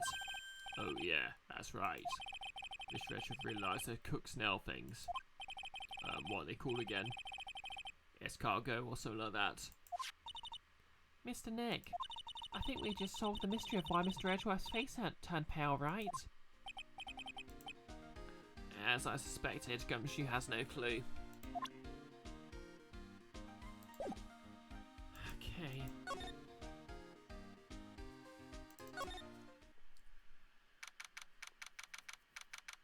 March 22nd, Detention Centre Visitors Room.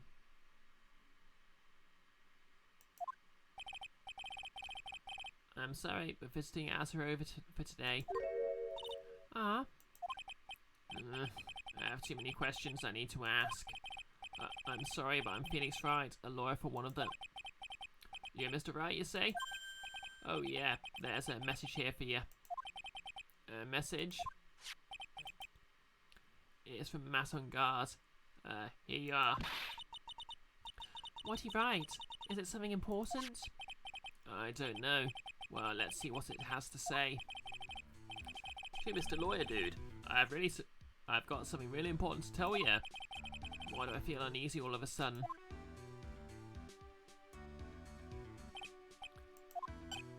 Oh, Mr. Wright. So, actually, I have a favour to ask of you. I have this cat named Shoe. I didn't put out a lot of food when I left the house, so he's probably pretty hungry. You think you could just drop by my house to feed Shoe for me, dude? My house is just a little ways down from the hotel, right?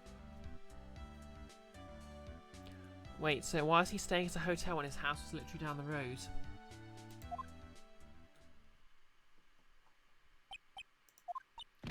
This is terrible. Let's hurry. We have to feed his cat. Yep, Pearl has the right idea.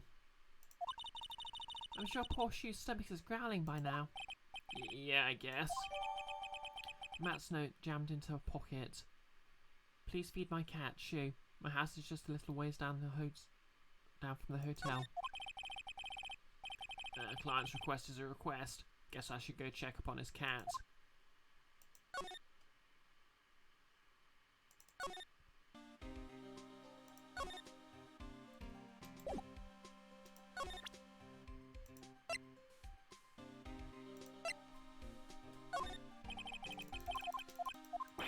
Guess Gumshoe doesn't know anything about feeding cats.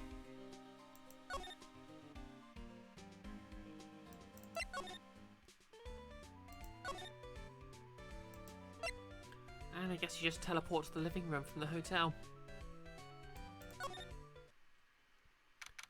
March 22nd, On Guard Mansion, living room. Sure is dark. I'll go turn on a light. Wow, so this is what a star's house looks like. Must be nice to be rich. Come on, Mr. Nick, let's find Shoo the kitty cat. Shoo. Meow. So I guess this is Shoo. Ah, what a lovely cat. Hello, Shoo. Meow. The cat seems to like pearls. Pardon me. Oh no.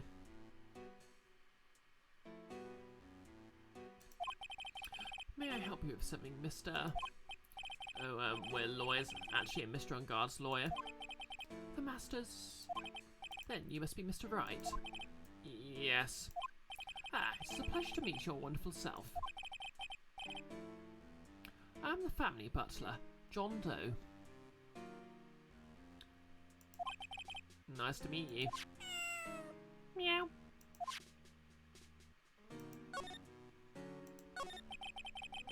You must not know all sorts of things about Mr. Unguard, right? Honestly, sir, I don't believe my master is capable of such a foul deed as murder. And, anything else? No, not especially. It is not appropriate for a lowly servant to speak of the master or his affairs. Meow.wave. File size, 3 bytes. How typically butler-like, as it were. Mr. Doe, how long have you served at this residence? Well, sir, I would say maybe about 1 year. And, anything else? No, not especially. It is not appropriate for a lowly servant to speak of himself and his affairs. You know, I would have thought Mr. Unguard's kind to have a maid over at butler. That's a very cute cat you got here. It is my duty to take care of him. The master rather fancies Shoo.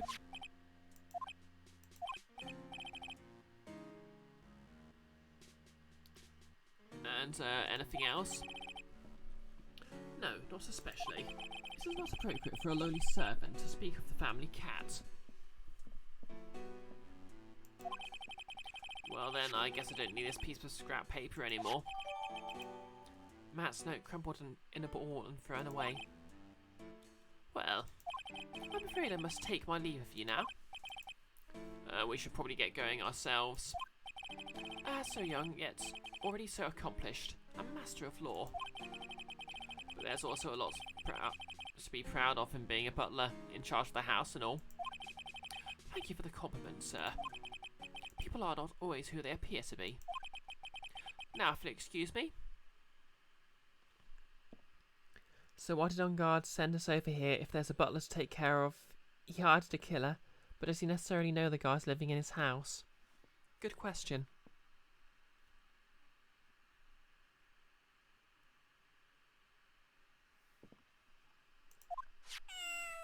Meow. Is that a motorbike? A giant bicycle is flying through the air. That bicycle pass is one way you don't have to pedal, and it moves on its own. Really? Wow. But sorry to disappoint you, it can't fly. This isn't the Turf Wizard novel. Oh, that's too bad. Oh, there's a giant cooking hearth here. That's actually a fireplace. How are they different, Mr. Nick? You know, I've never actually seen a hearth before, come to think of it. You should come and visit Fay Manor then. I'll show you one. Show you one when you do.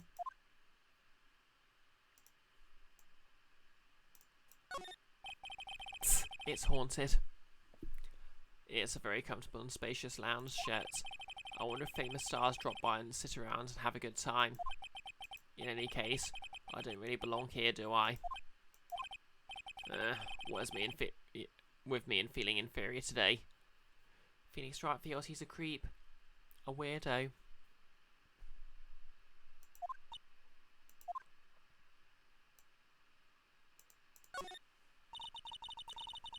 There's a small door at the bottom of this bigger door, Mr. Nick. I bet it's for Mr. Unguard's cat to use. Oh, you mean Shoe? The door is locked tight. Well, I guess that's to keep nosy people like me from entering it. Wait.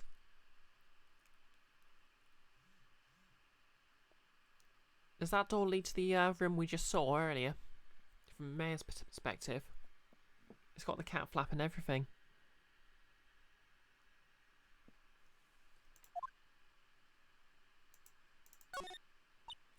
Ah, there are masks here.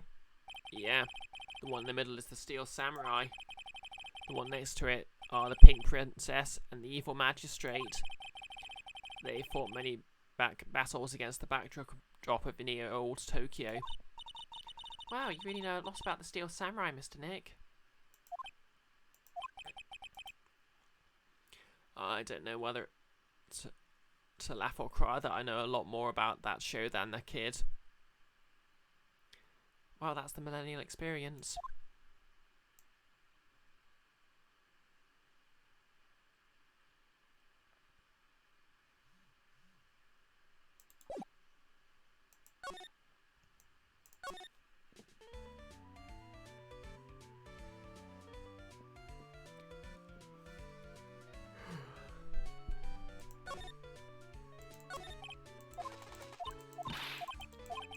Oh yeah, I have the warrants now.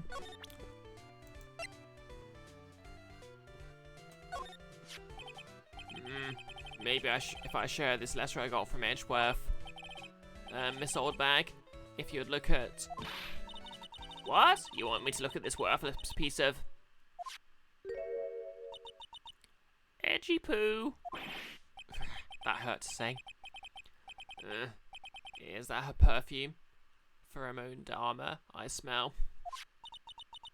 Let's see here. Would you please allow this unsophisticated young person to conduct his investigation? Yours truly, Marge Edgeworth. Yours truly. The man's good at flattery. Fine, but only because Edgy Poo said so. You understand? Letter of introduction given to Miss Oldbag. I just thought of something I have to do.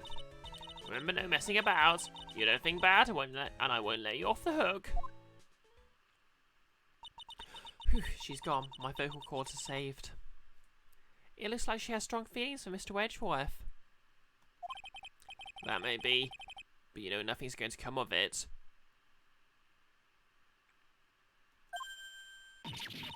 That's so mean, Mr. Nick.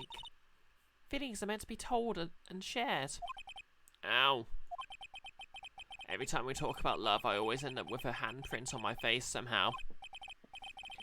So anyway, let's continue our investigation. Okay. No, she's back. What? What now? One little thing.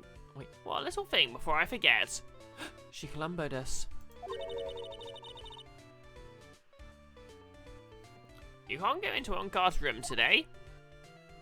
Why? Because it would make the plot too easy. The police's main investigation team is going to be in there all day, you hear? I wonder if they're the team in charge of investigating the killer. So don't go in there. Set one foot in there and you'll face the wrath of Wendy Oldbag. She's got a meeting with the Gorilla Divers Association. I get that reference.jpg.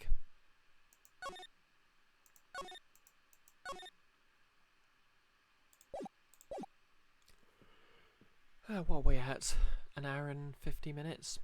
Yep, can keep it going a bit longer, I guess.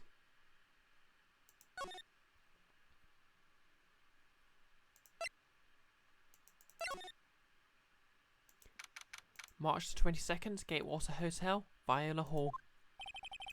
Looks like we're the only ones here. And yet, the hotel seems so busy somehow. Probably because the police team is scouring for clues about the killer.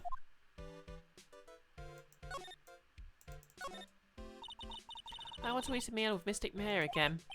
Yeah, me too. Whenever I watch Mystic Mare eat like she does, it makes me happy about eating. And then I can eat a lot. Well then, how about after we wrap up this case, we all go out for a huge 20-course feast? Okay, let's work really hard then. The awards ceremony was held on that stage. It was really fabulous. You just remind me of the circus for a second. I wonder if everyone is alright. I heard the very big circus just recently started holding performances again. I'm sure they're all fine, Pearls. This sure is one luxurious hotel. Almost to the point of gaudy with how it blends together everything fancy imaginable. Speaking of fancy, didn't that bellboy give me something like that last year?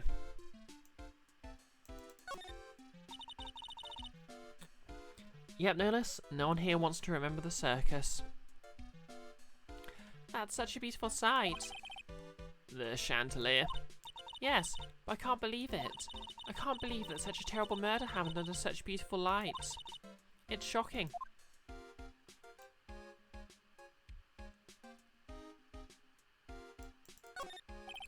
There's a grand set of doors over there. It's the doors Mayor followed the bellboy out of, only to disappear. If only we had all gone together.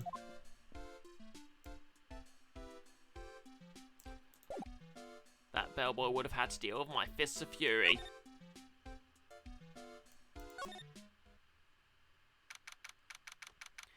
March the 22nd, Gatewater Hotel, hallway. I mean, yeah, probably they'd all just disappeared, but, you know. I mean, to be fair, Phoenix is a fighter in Marvel vs. Capcom, so he can hold his own. Okay, once again, I'm going to have to apologise for my attempt at a southern accent. Hey, sea boy. Lotta, you're still here? Reckon, of course. An investigation photographer easily starts in our ability to snap up a scoop, yeah? And this hotel just has that aura of mystery. You know, like something's always about to happen. But, do you have a camera? Right, given. A photographer's always got to have cameras out the ear like a corn to be a real pro, you know? So I'm hanging around here. Speaking of cameras, and feet in the mouth. Do you have mine, you bread thief? Why can't you drop that thief thing already? I don't know, Nolus.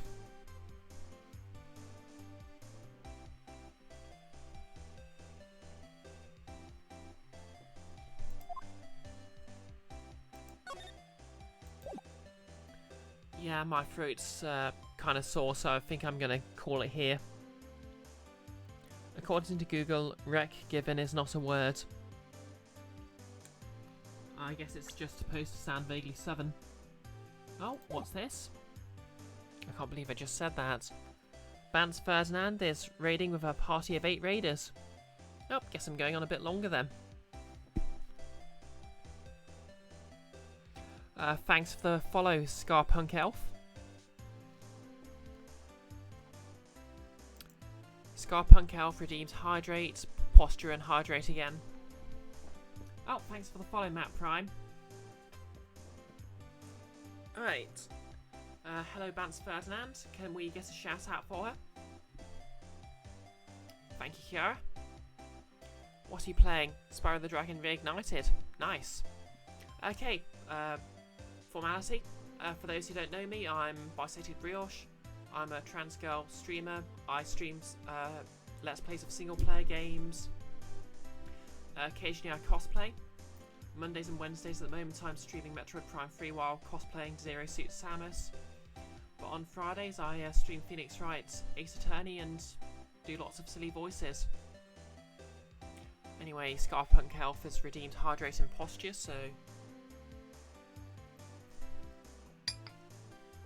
I'll just stretch.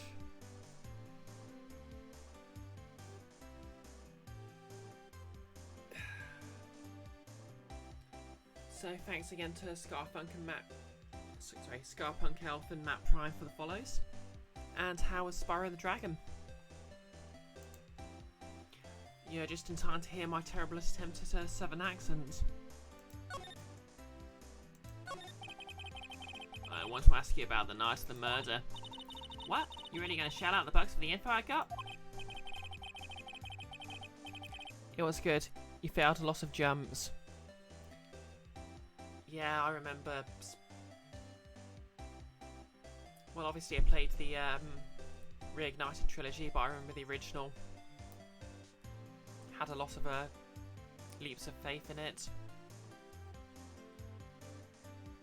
God, now I want to go and play it again. Lotta, you're loitering in this hallway the night of the murder, were you not? Well, kinda. But brace yourself, Phoenix. Here it comes. They're even harder in Reignited. Yeah, I can see that. Updated graphics, but still the same underlying physics. I didn't exactly hang around here the entire time, you know. Followed a few stars around. Got a few autographs. Shook a few hands. Had a soda pop with a few of them too. Looks like she wasn't here the entire time that night. The security lady also wasn't in this hallway the whole time either. I guess this means there's no one who can tell us who came and went that night.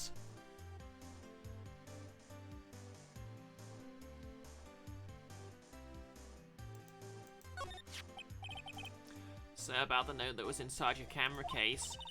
Oh, that ditty I wrote? Yeah. Can I believe what you've written? You mean the stuff about Engard shoving his manager lady on the corridor? Yeah. Ah, well. I reckon you best not be believing that. What? Look, I sort of wrote that on a whim, you know. Writing whatever came to mind. Whatever came to mind? Yeah, when you get down to it, it's just a lot of random bulldooders. You're going to head out. Got some life admin to do. Oh, thanks very much for the raid, Bants. Hope you have a lovely evening. Hope your paperwork goes well. So, yeah.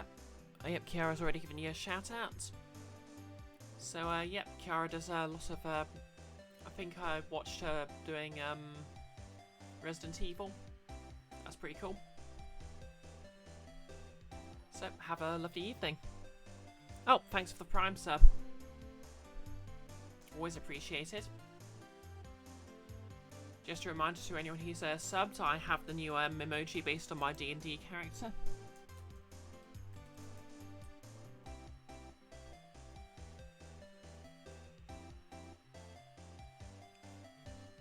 Didn't you? Wait. Yes, you did, Kiara. You. Also, thanks for giving Invisible Girl a shout out, Kiara. Now give yourself one. Do it.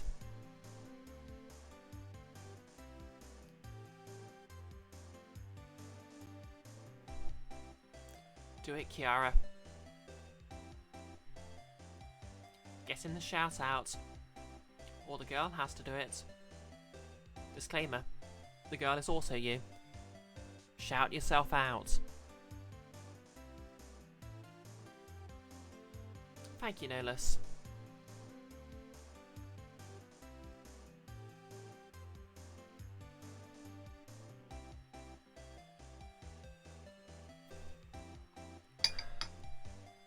Anyways. No, Kiara, no suing in the chat. Hey, what's with you? Why are you staring at me like my grandpa used to? Hey, and why do you look like you suddenly got older too? Or am I just shrinking here? No buts, Kiara, it's got to be butter. Yeah,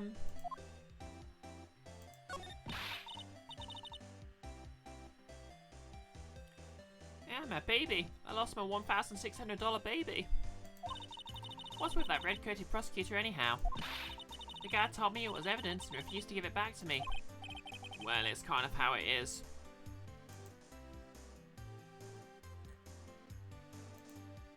Kiara sings emo soul. Okay, you got me there. Hey. You're that redcoat's friend, ain't you? So put in a few good words for me and get me back my camera. You want me to do what? Listen, nag the guy real good for about 5 hours and I reckon he'll give it back. Why you do your own dirty work?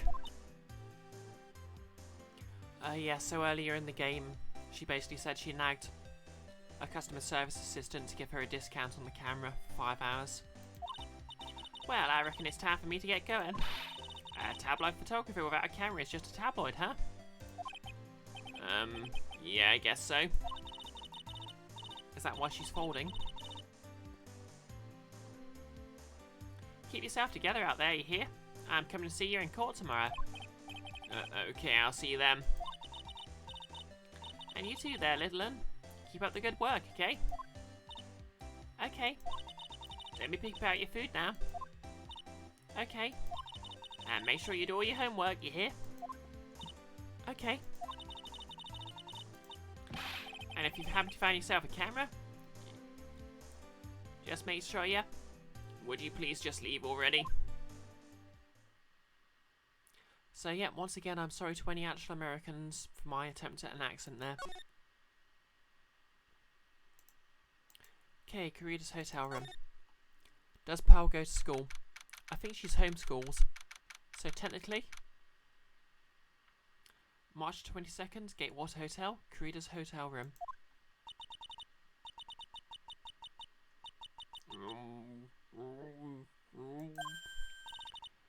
Mr. Nick. What is that otherworldly ghastly moaning?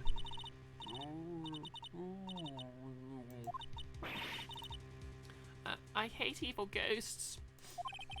I don't think it's a ghost. Maybe it's a demon. Excuse me? What are you calling a demon, brat? Zoinks, it's the alien. Who are you calling an alien? Oh, it's just you, Miss Oldbag. What are you doing here? What's wrong with young'uns today? I came down here to pay my respects to my poor one, and you're disturbing me? Clearly. Please tell me about the night of the murder just one more time. I talked about it plenty at the trial. I was fooled, tricked, deceived by that fraud photographer and her note.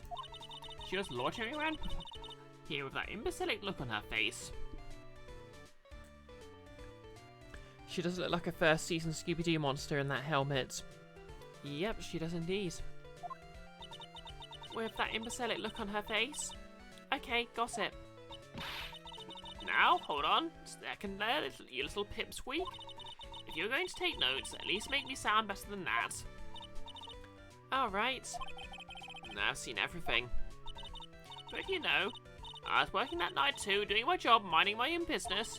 So it's not like I had time to waste standing around here the whole night. I was wondering if you could tell me a bit more about Mr. Karida. He was the most popular star, you know, especially where it counts, in my book. I heard that he was lagging behind in the polls against Mr. Ongars. Well, that's just a recent thing. Bad luck and all that, you know. But he was going to become an even bigger star than he used to be. Look at this mountain of presents. It's a show of the mountain of feelings all his fans had for him. Yeah, the mountain is pretty big, and certainly nothing to shake a stick at. Mr. Nick. What is it, Pearls? The presents. They're all bears, right? She's got a point. There isn't a single thing here that isn't a bear.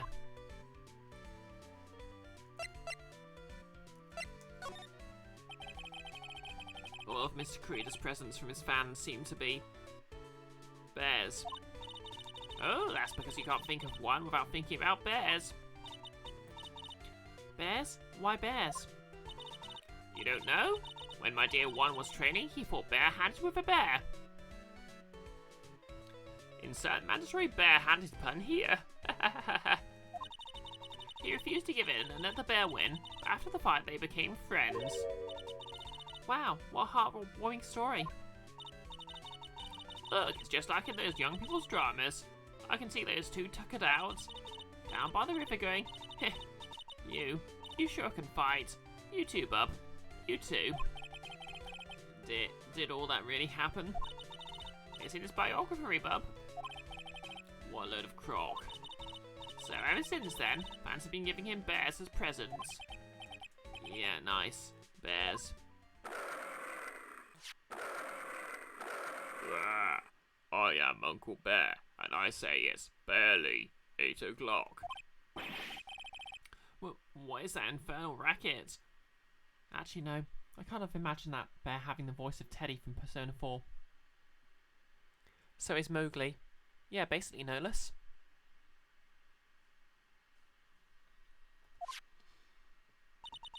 It's one of the presents going off. Sounds like it's already 8 PM. Way past your bedtime. Oddly enough, it's 8:30 here. That startled me. I thought I was going to die for a second. 8 PM. That's the time when the award ceremony ended that night, remember? Time sure flies. Hard to believe it's been 2 days since the ceremony. Beep, beep, beep. Beep, beep, beep. The transceiver. Beep. Hello? Hello? This is not a phone. Maya. How's Maya? You haven't hurt her, have you? It seems you're not able to fulfill your end of the bargain, Mr. Attorney. I've heard the news. So it would seem my present did you no good. No, Mystic Maya! Mystic Maya! One more day, please. All I ask for is one more day. I could be Spider-Man. I'll get a not guilty verdict for sure this time, please. I suppose if I must. I need that squizzle more than anything else after all. Please, please let Maya say something. I want to hear she's alright. Alright, then. A little. What's with the static all of a sudden? Hello? Hello? It seems bad. Connect. Damn it. Did this transceiver suddenly just break? Oh, excuse me. What happened? I don't know. All of a sudden it became nothing but static. Ah, Mystic Maya, Mystic Maya. Still not as bad as Meekins. Still not as bad as Meekins. Why did the transceiver suddenly break like that? I should probably have an electronics expert look at it. The sooner the better.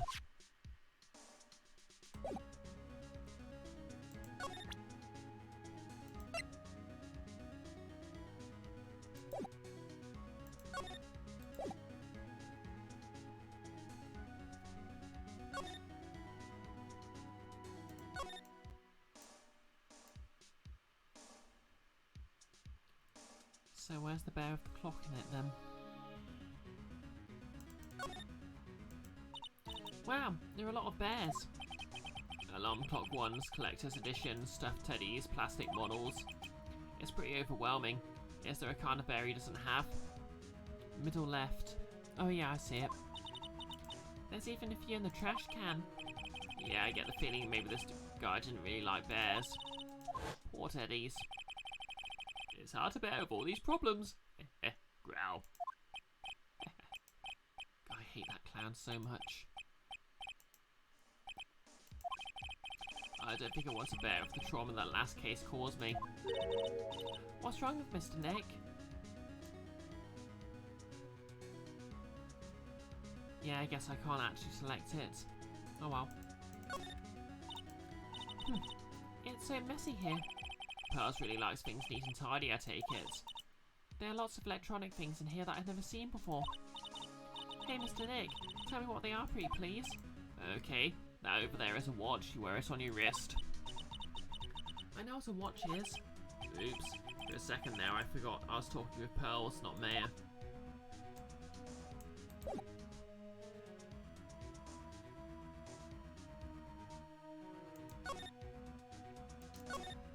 Okay, who would be good at electronics?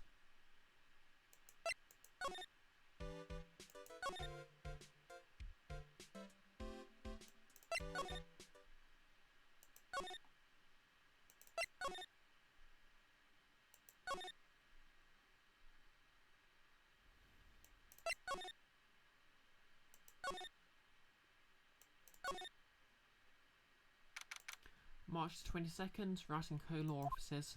Hey, welcome back, pal. I thought I'd make you a little something for dinner. That's nice, thanks. A rich man's luxurious full-course meal, out of a can, that is. I'm sorry you went through all the trouble to cook, but I don't have the time to eat. Oops, looks like you don't have a can opener, pal. You've got to be kidding. And here I thought he had already whipped up something. Oh, I know. There's one way I know how to be helpful. Ask me about anything you want, pal. Go ahead. Well, since he's here and offering, I wonder what I should try asking him about. A can? Hungry man dinners are fine, but a can? Well, no less. Plenty of tasty things can be taken from a can. Don't suppose he knows how to fix a radio, does he? The transceiver. Oh, Mr. Nick, you should ask Mr. Scruffy Detective about that thing. What thing? Oh yeah, this thing just up and broke all of a sudden. It broke, pal. When I was talking to the kidnapper, it just suddenly broke into static. Look, it sounded like this. Beep. I didn't hear any static, pal. Huh? Maybe it fixed itself. That's strange. I'm sure it was making a large static noise.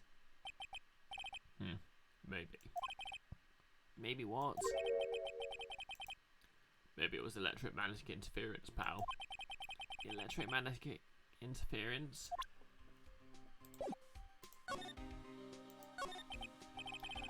So what is electromagnetic interference? It's something that happens when radio waves get mixed up with another signal, pal. Oh, when you put it that way.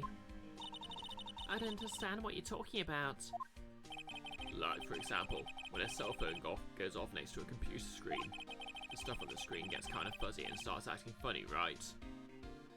Fun fact, when I was in university, I used to put my mobile phone, which was an old Motorola V220, which I think I've actually still got around here somewhere.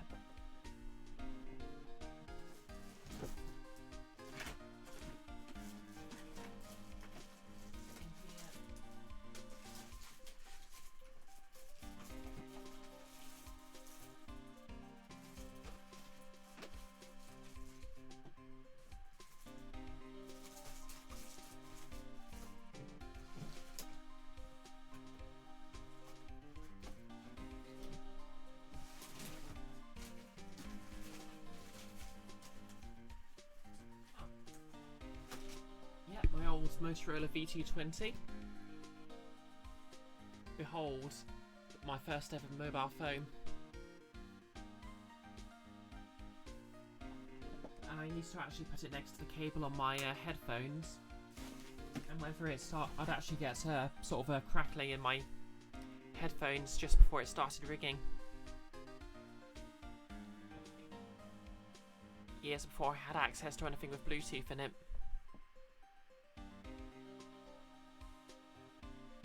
Anyways, the stuff on the screen gets kind of fuzzy and starts acting funny, right? Huh? Computer? It's like when you use the dryer next to the TV and the screen starts looking weird. Oh, yes, the TV does do that. So that's what you're talking about? And yes, apparently Gumshoe knows tech. She seems amazingly happy at being able to understand this. So the room you're in, when the interference to the transceiver happened, there's got to be something like that.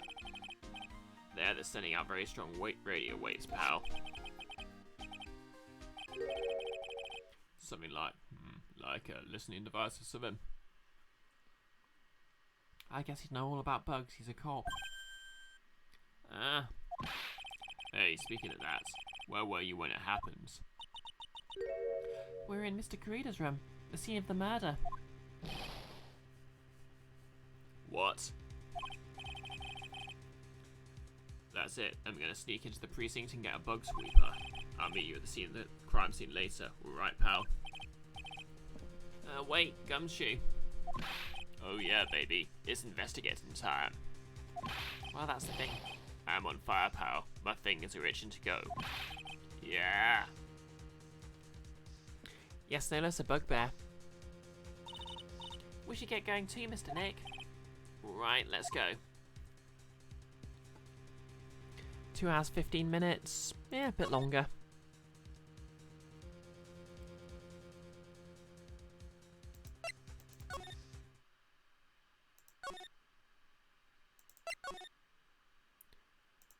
Okay, guess we're going to the scene of the crime then.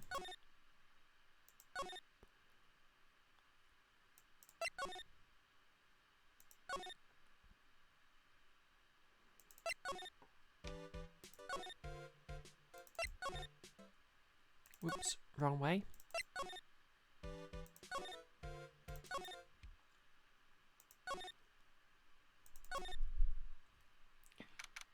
March 22nd, Gatewater Hotel.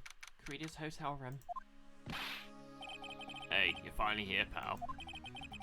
Sorry to keep you waiting. Do you have the, bug sweeper? Well, you see, I got busted trying to sneak in, pal. Then suddenly I'm staring at the precinct doors. From the outside, I mean. So yeah, I couldn't get one of the police bug sweepers.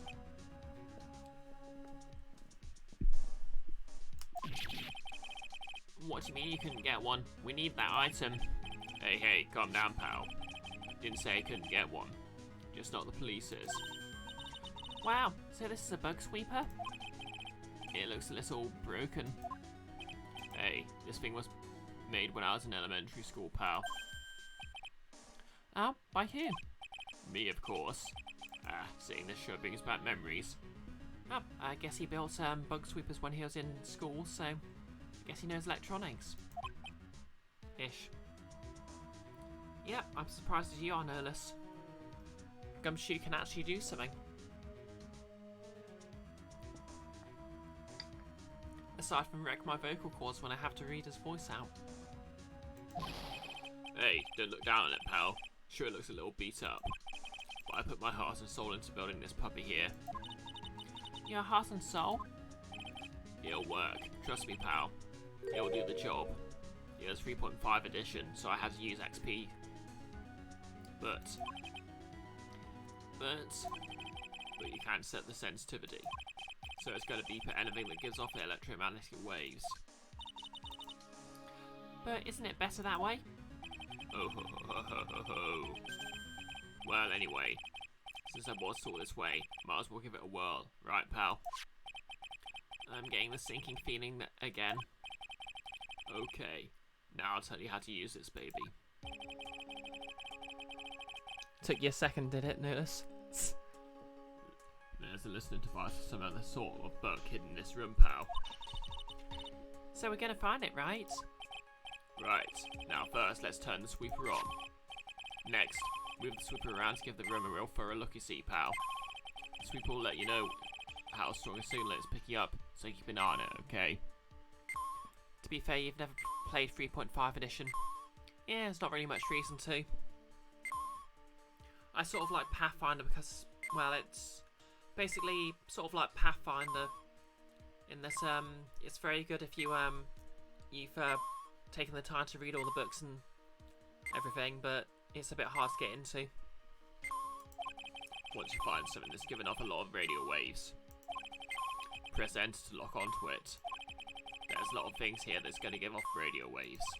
So let's take a good look at everything, and anything that seems suspicious, okay, pal. Okay, my voice is going, so hopefully there'll be a checkpoint after this segment. Alright, I'm going to stand outside and keep an eye out. Give me a yell if you find the book. Got it, pal?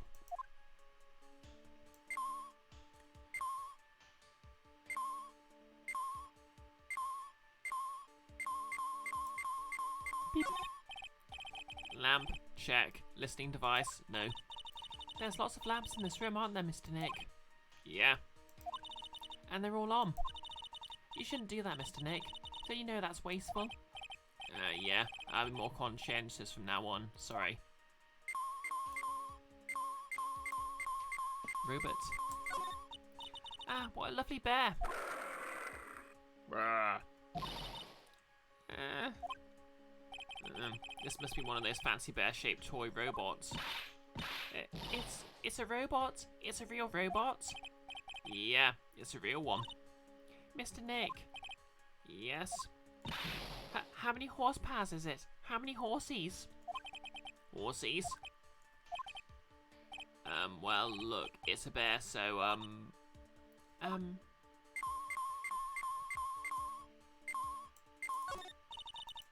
There doesn't seem to be anything giving off radio waves there, Mr. Nick. Keep a careful eye on the bug sweeper and let's try again. This sweeper isn't exactly the best.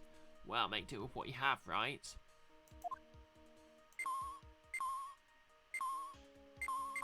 Okay, that's just the light. Well, the listening device isn't in the air conditioner. Ah, yuck. This air filter's covered in dust and dirt. Yeah. Come on, Mr. Nick, let's wash it. I wonder if being a neat freak makes even the tiniest dust bunny look colossal.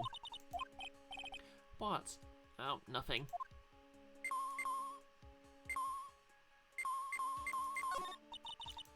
The radio's on and playing something. Oh, it's Kid's Question Corner. Professor, why is the Earth round? Yes, why is it, Mr. Nick?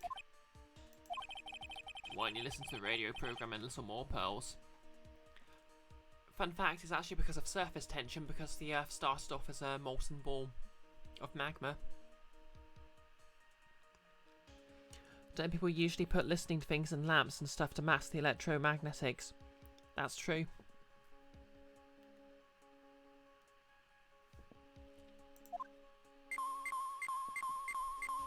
Okay, let's slide.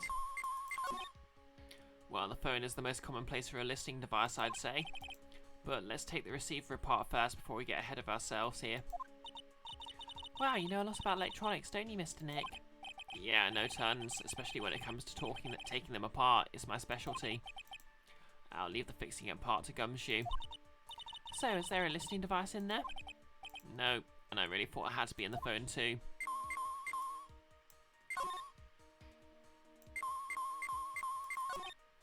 There's no listening device on that notebook computer, huh? Oh wow, remember when netbooks were a thing? What's a notebook computer? Do you know what a notebook is? Yes, it's a small book of paper you can write on, so? Well, that thing is like a notebook in a way. It's basically a small laptop. Mr. Nick, what's a laptop?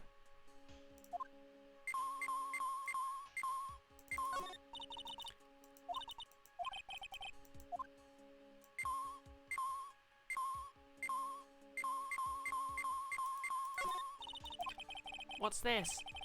It's a small video camera. No listening device on this gizmo. Everyone's tried to make everything smaller and smaller lately, aren't they, Mr. Nick? That's what it seems like.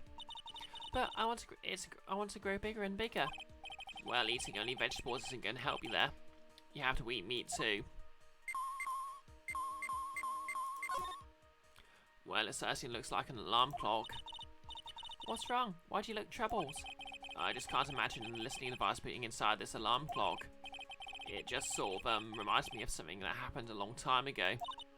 That's a reference to the first ever case in the first game, for those who don't know.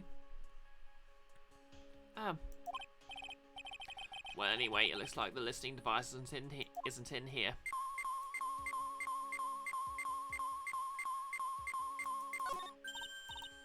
Wow, there's really a delicious loaf of bread in here. A bread maker. Looks like it's been on keep warm all this time since the murder. Well, Mr. Scruffy Detective says, got to keep the trail and the crime scene warm. I think the keep warm in this case is a little more metaphorical.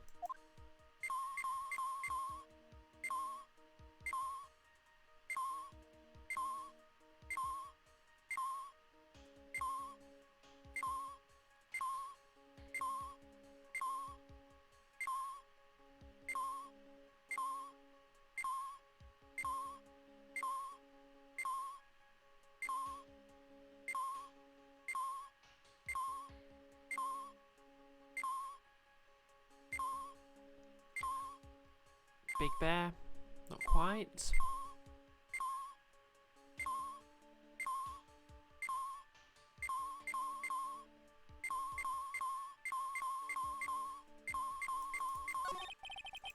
It's a plain old calculator. It says 50 on it. Maybe he was calculating his allowance. A whole 50 cents. Maybe he was a spirit medium. Wow, remember when separate calculators were a thing? And here we have a dryer. Nothing unusual here, I think. A dryer? Oh, if you use it next to a TV, it'll make the screen look all weird, right? Yeah. And when that happens, it's called electromagnetic interference, right? Hey, good memory, Pearls. I'll never forget it for the rest of my life. Why is it giving off electromagnetic interference when it's not plugged in?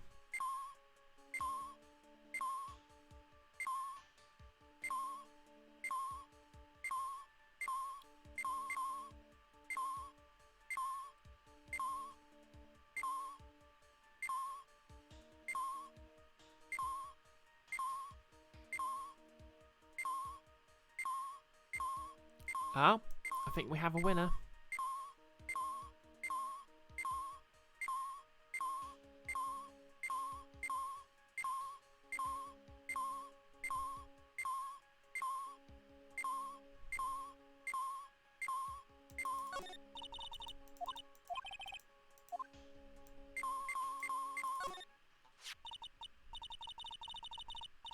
Yep, you're right, Nolis, the Big Bear.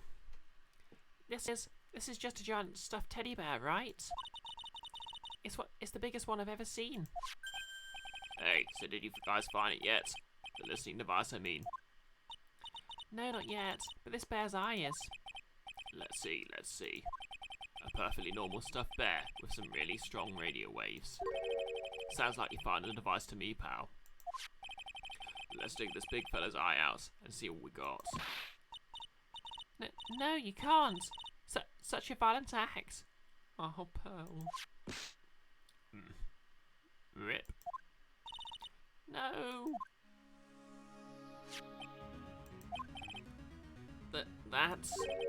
It's a miniature camera, and it looks like there's more. There's a transmitter and a timer. What's a mitter? Fun fact, when this game first came out, that was actually just legitimately quite impressive technology. Nowadays, most kids can probably build one with an Arduino. Notice, you had a Nickelodeon desk lamp once that had a calculator on it. The thing's battery ran out, but it had a solar power thing on it, and the lamp put out so much heat it powered it. Amazing. In fact, I think the other day I saw an Arduino project that was literally just a drone. You could build. That reminds me, actually, I need to get myself one for cosplay lighting projects. It's a transmitter, pal. Oh, is this more of that high-tech stuff? You want to make a drone out of your Pi Zero sometime?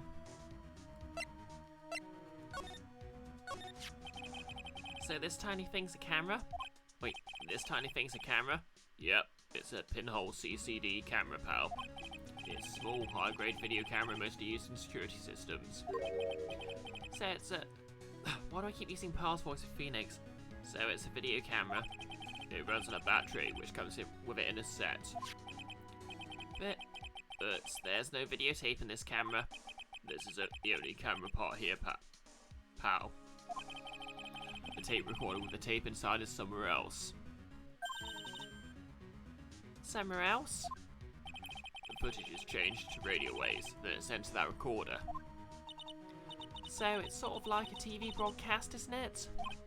Hey, you know, you're right. Spy camera added to the court records. Set to record the victim's room from 8 PM for 1 hour.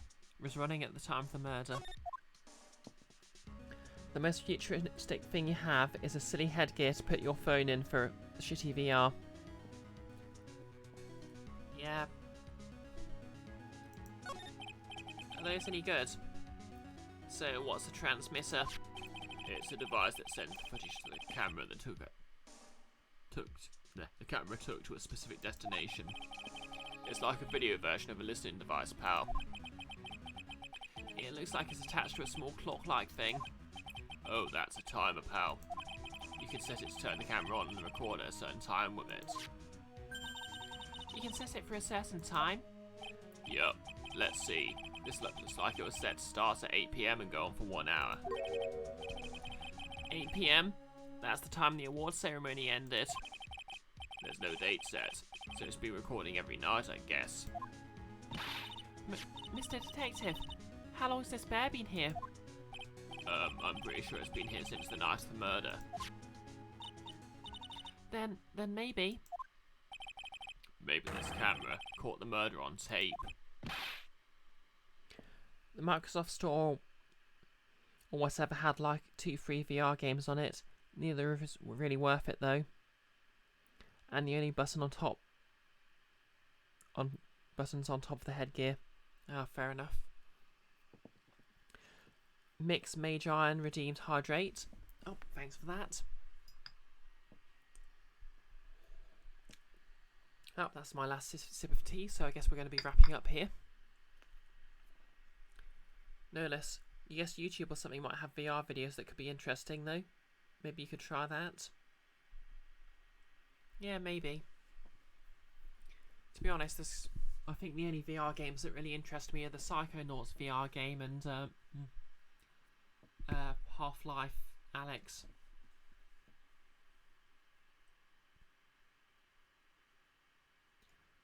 What? And if you think about the angle the bear's at, it's bound to have had a clear shot of the whole crime, pal. Transmitter changes the footage taken by the spy camera into radio waves and transmits the data.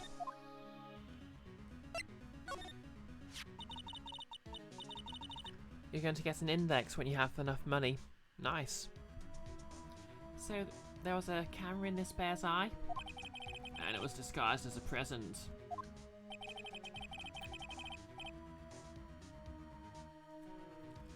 You're not sure how much the thing was. Your dad got one for each sibling, and you for Christmas or something. Ah, fair enough. Suppose that was nice of him.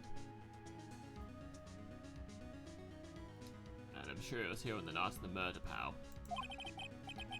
It's pretty big, so it stands out well in my mind. But who gave Mr. Karina this present?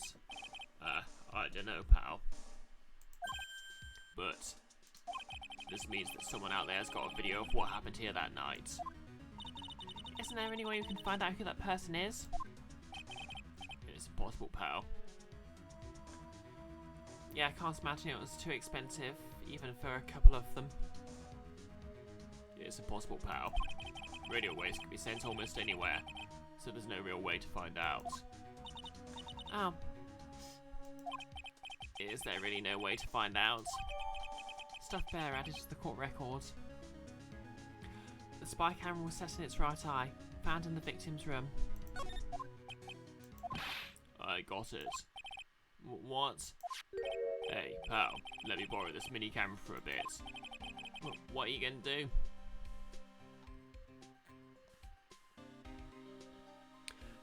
Yep, I too am hyped, Invisible Girl. I'm gonna go around the electronic shops and see if I can find out who bought this. But But that's impossible. I mean, it's already 9 p.m. Leave it to me. Even if I have to search all night, I'll find your man, pal. Spy camera and transmitter given to Detective Gumshoe. Oh yeah, baby. It's investigating time. I'm on fire, pal. My fingers are itching to go. Yeah. I like that he's suddenly got a catchphrase. And a talent. And enthusiasm.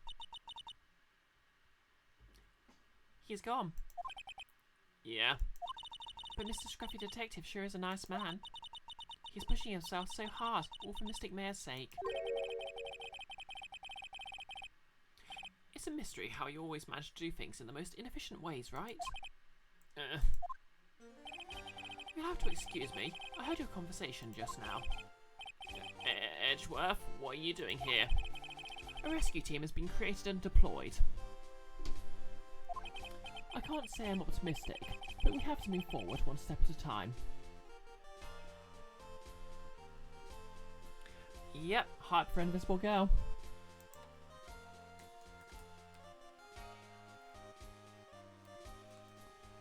Oh yeah, my subs entirely ran out, so I don't have the hype squad anymore. Sad times.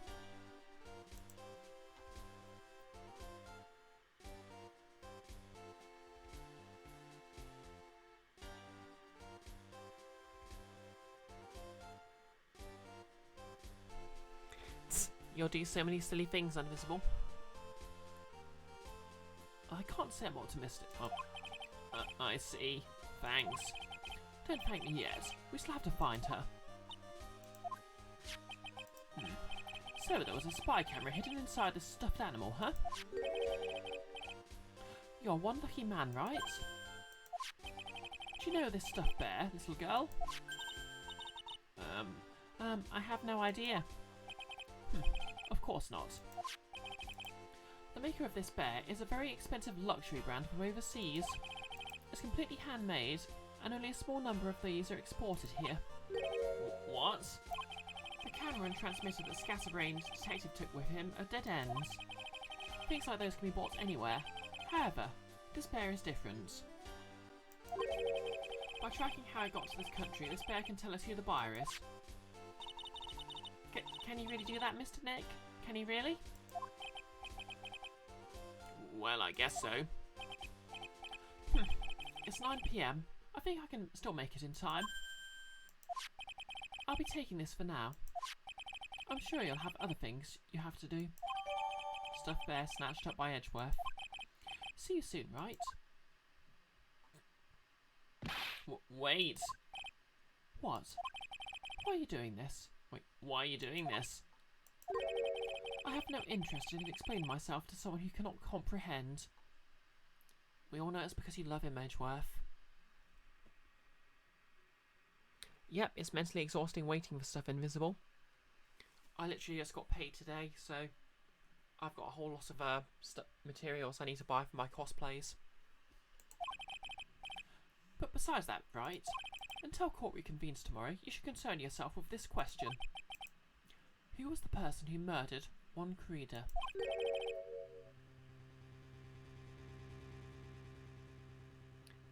I think I mentioned at the start of the stream, but for Grounded's tail, I'm going to be giving her a forked tail because she's a Glacier bloodline tiefling. The real killer? Peer pressure? Do you really still think it was Adrian Andrews? To be honest, I don't know anymore. You still have a little time left. Find the truth, right? Everything begins with the truth. One Creeder's real killer. Miss Andrews passed.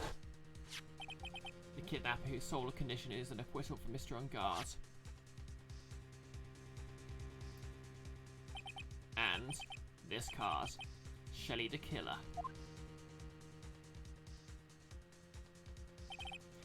Mayor, the only way I can save you now is to find all the answers to this case tonight. I don't understand what your real intentions are, Edgeworth, but you said all I can do for now is find out the truth.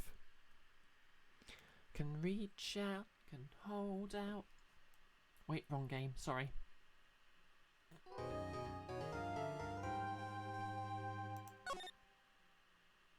Anyways, 2 hours 37 minutes, so I think that's enough for tonight, because my throat is dead on arrival.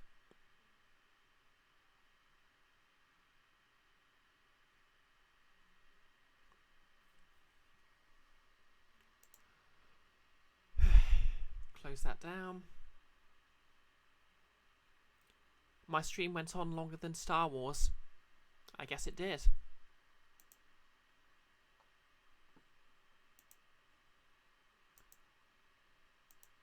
So, yep, sorry I've been kind of sleepy. Sorry my hair's a bit of a rush job. Although I actually kind of like it up like this. Yeah, maybe I really should branch out from my usual hairstyle. So, yep, thanks for the follows, Scarpunk Elf and Matt Prime. Obviously, Bance Ferdinand isn't around right now, but thanks for the raid and the Prime sub. Thanks for the host from Yan and Invisible. And we'll just see who's live and give him a raid.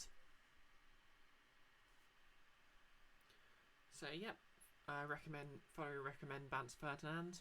I think she does YouTube videos as well. Some pretty good retrospectives there.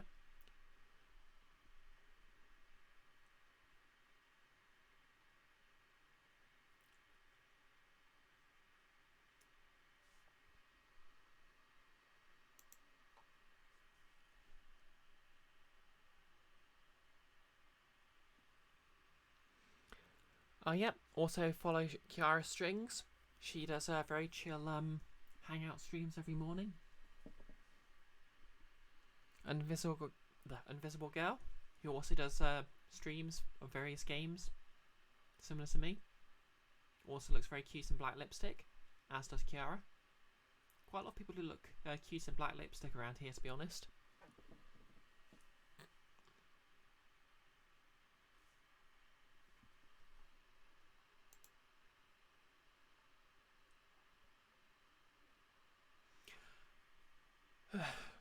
Right, so Monday, obviously it's going to be more Metroid Prime 3. I'm provisionally still going to stream. But I've got my second dose of Pfizer in the morning. But I'm kind of hoping it won't be too bad for the second dose, because the first dose knocked me out. But we'll see how it goes. Can't be any worse than the Time Splitters 2 stream I did in the evening there. Wednesday obviously is going to be the Twitch boycott, so I won't be streaming. Friday is probably going to be like today in this it's just going to be Phoenix Wright and no tabletop RPGs.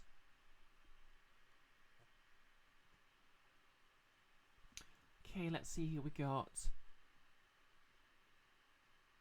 Got B-Boy Gage playing Super Mario World. Summer B playing Harvester.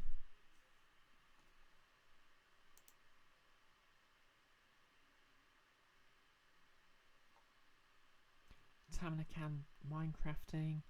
Shropshire DM streaming Dungeons and Dragons.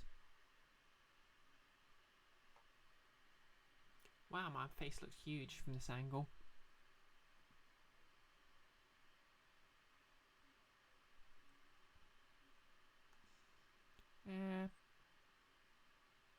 Yeah, I think I'll raid Summer B.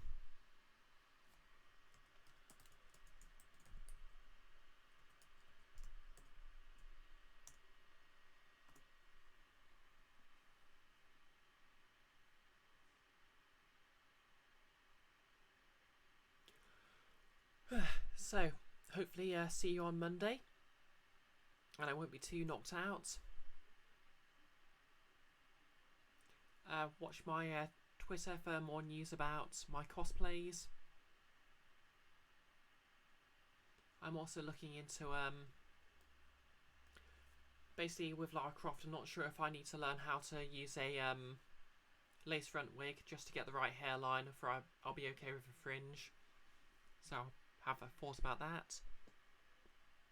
And yeah, not much else to say really. See you Monday. Remember, Wednesday's not going to be happening. Have a lovely weekend, all.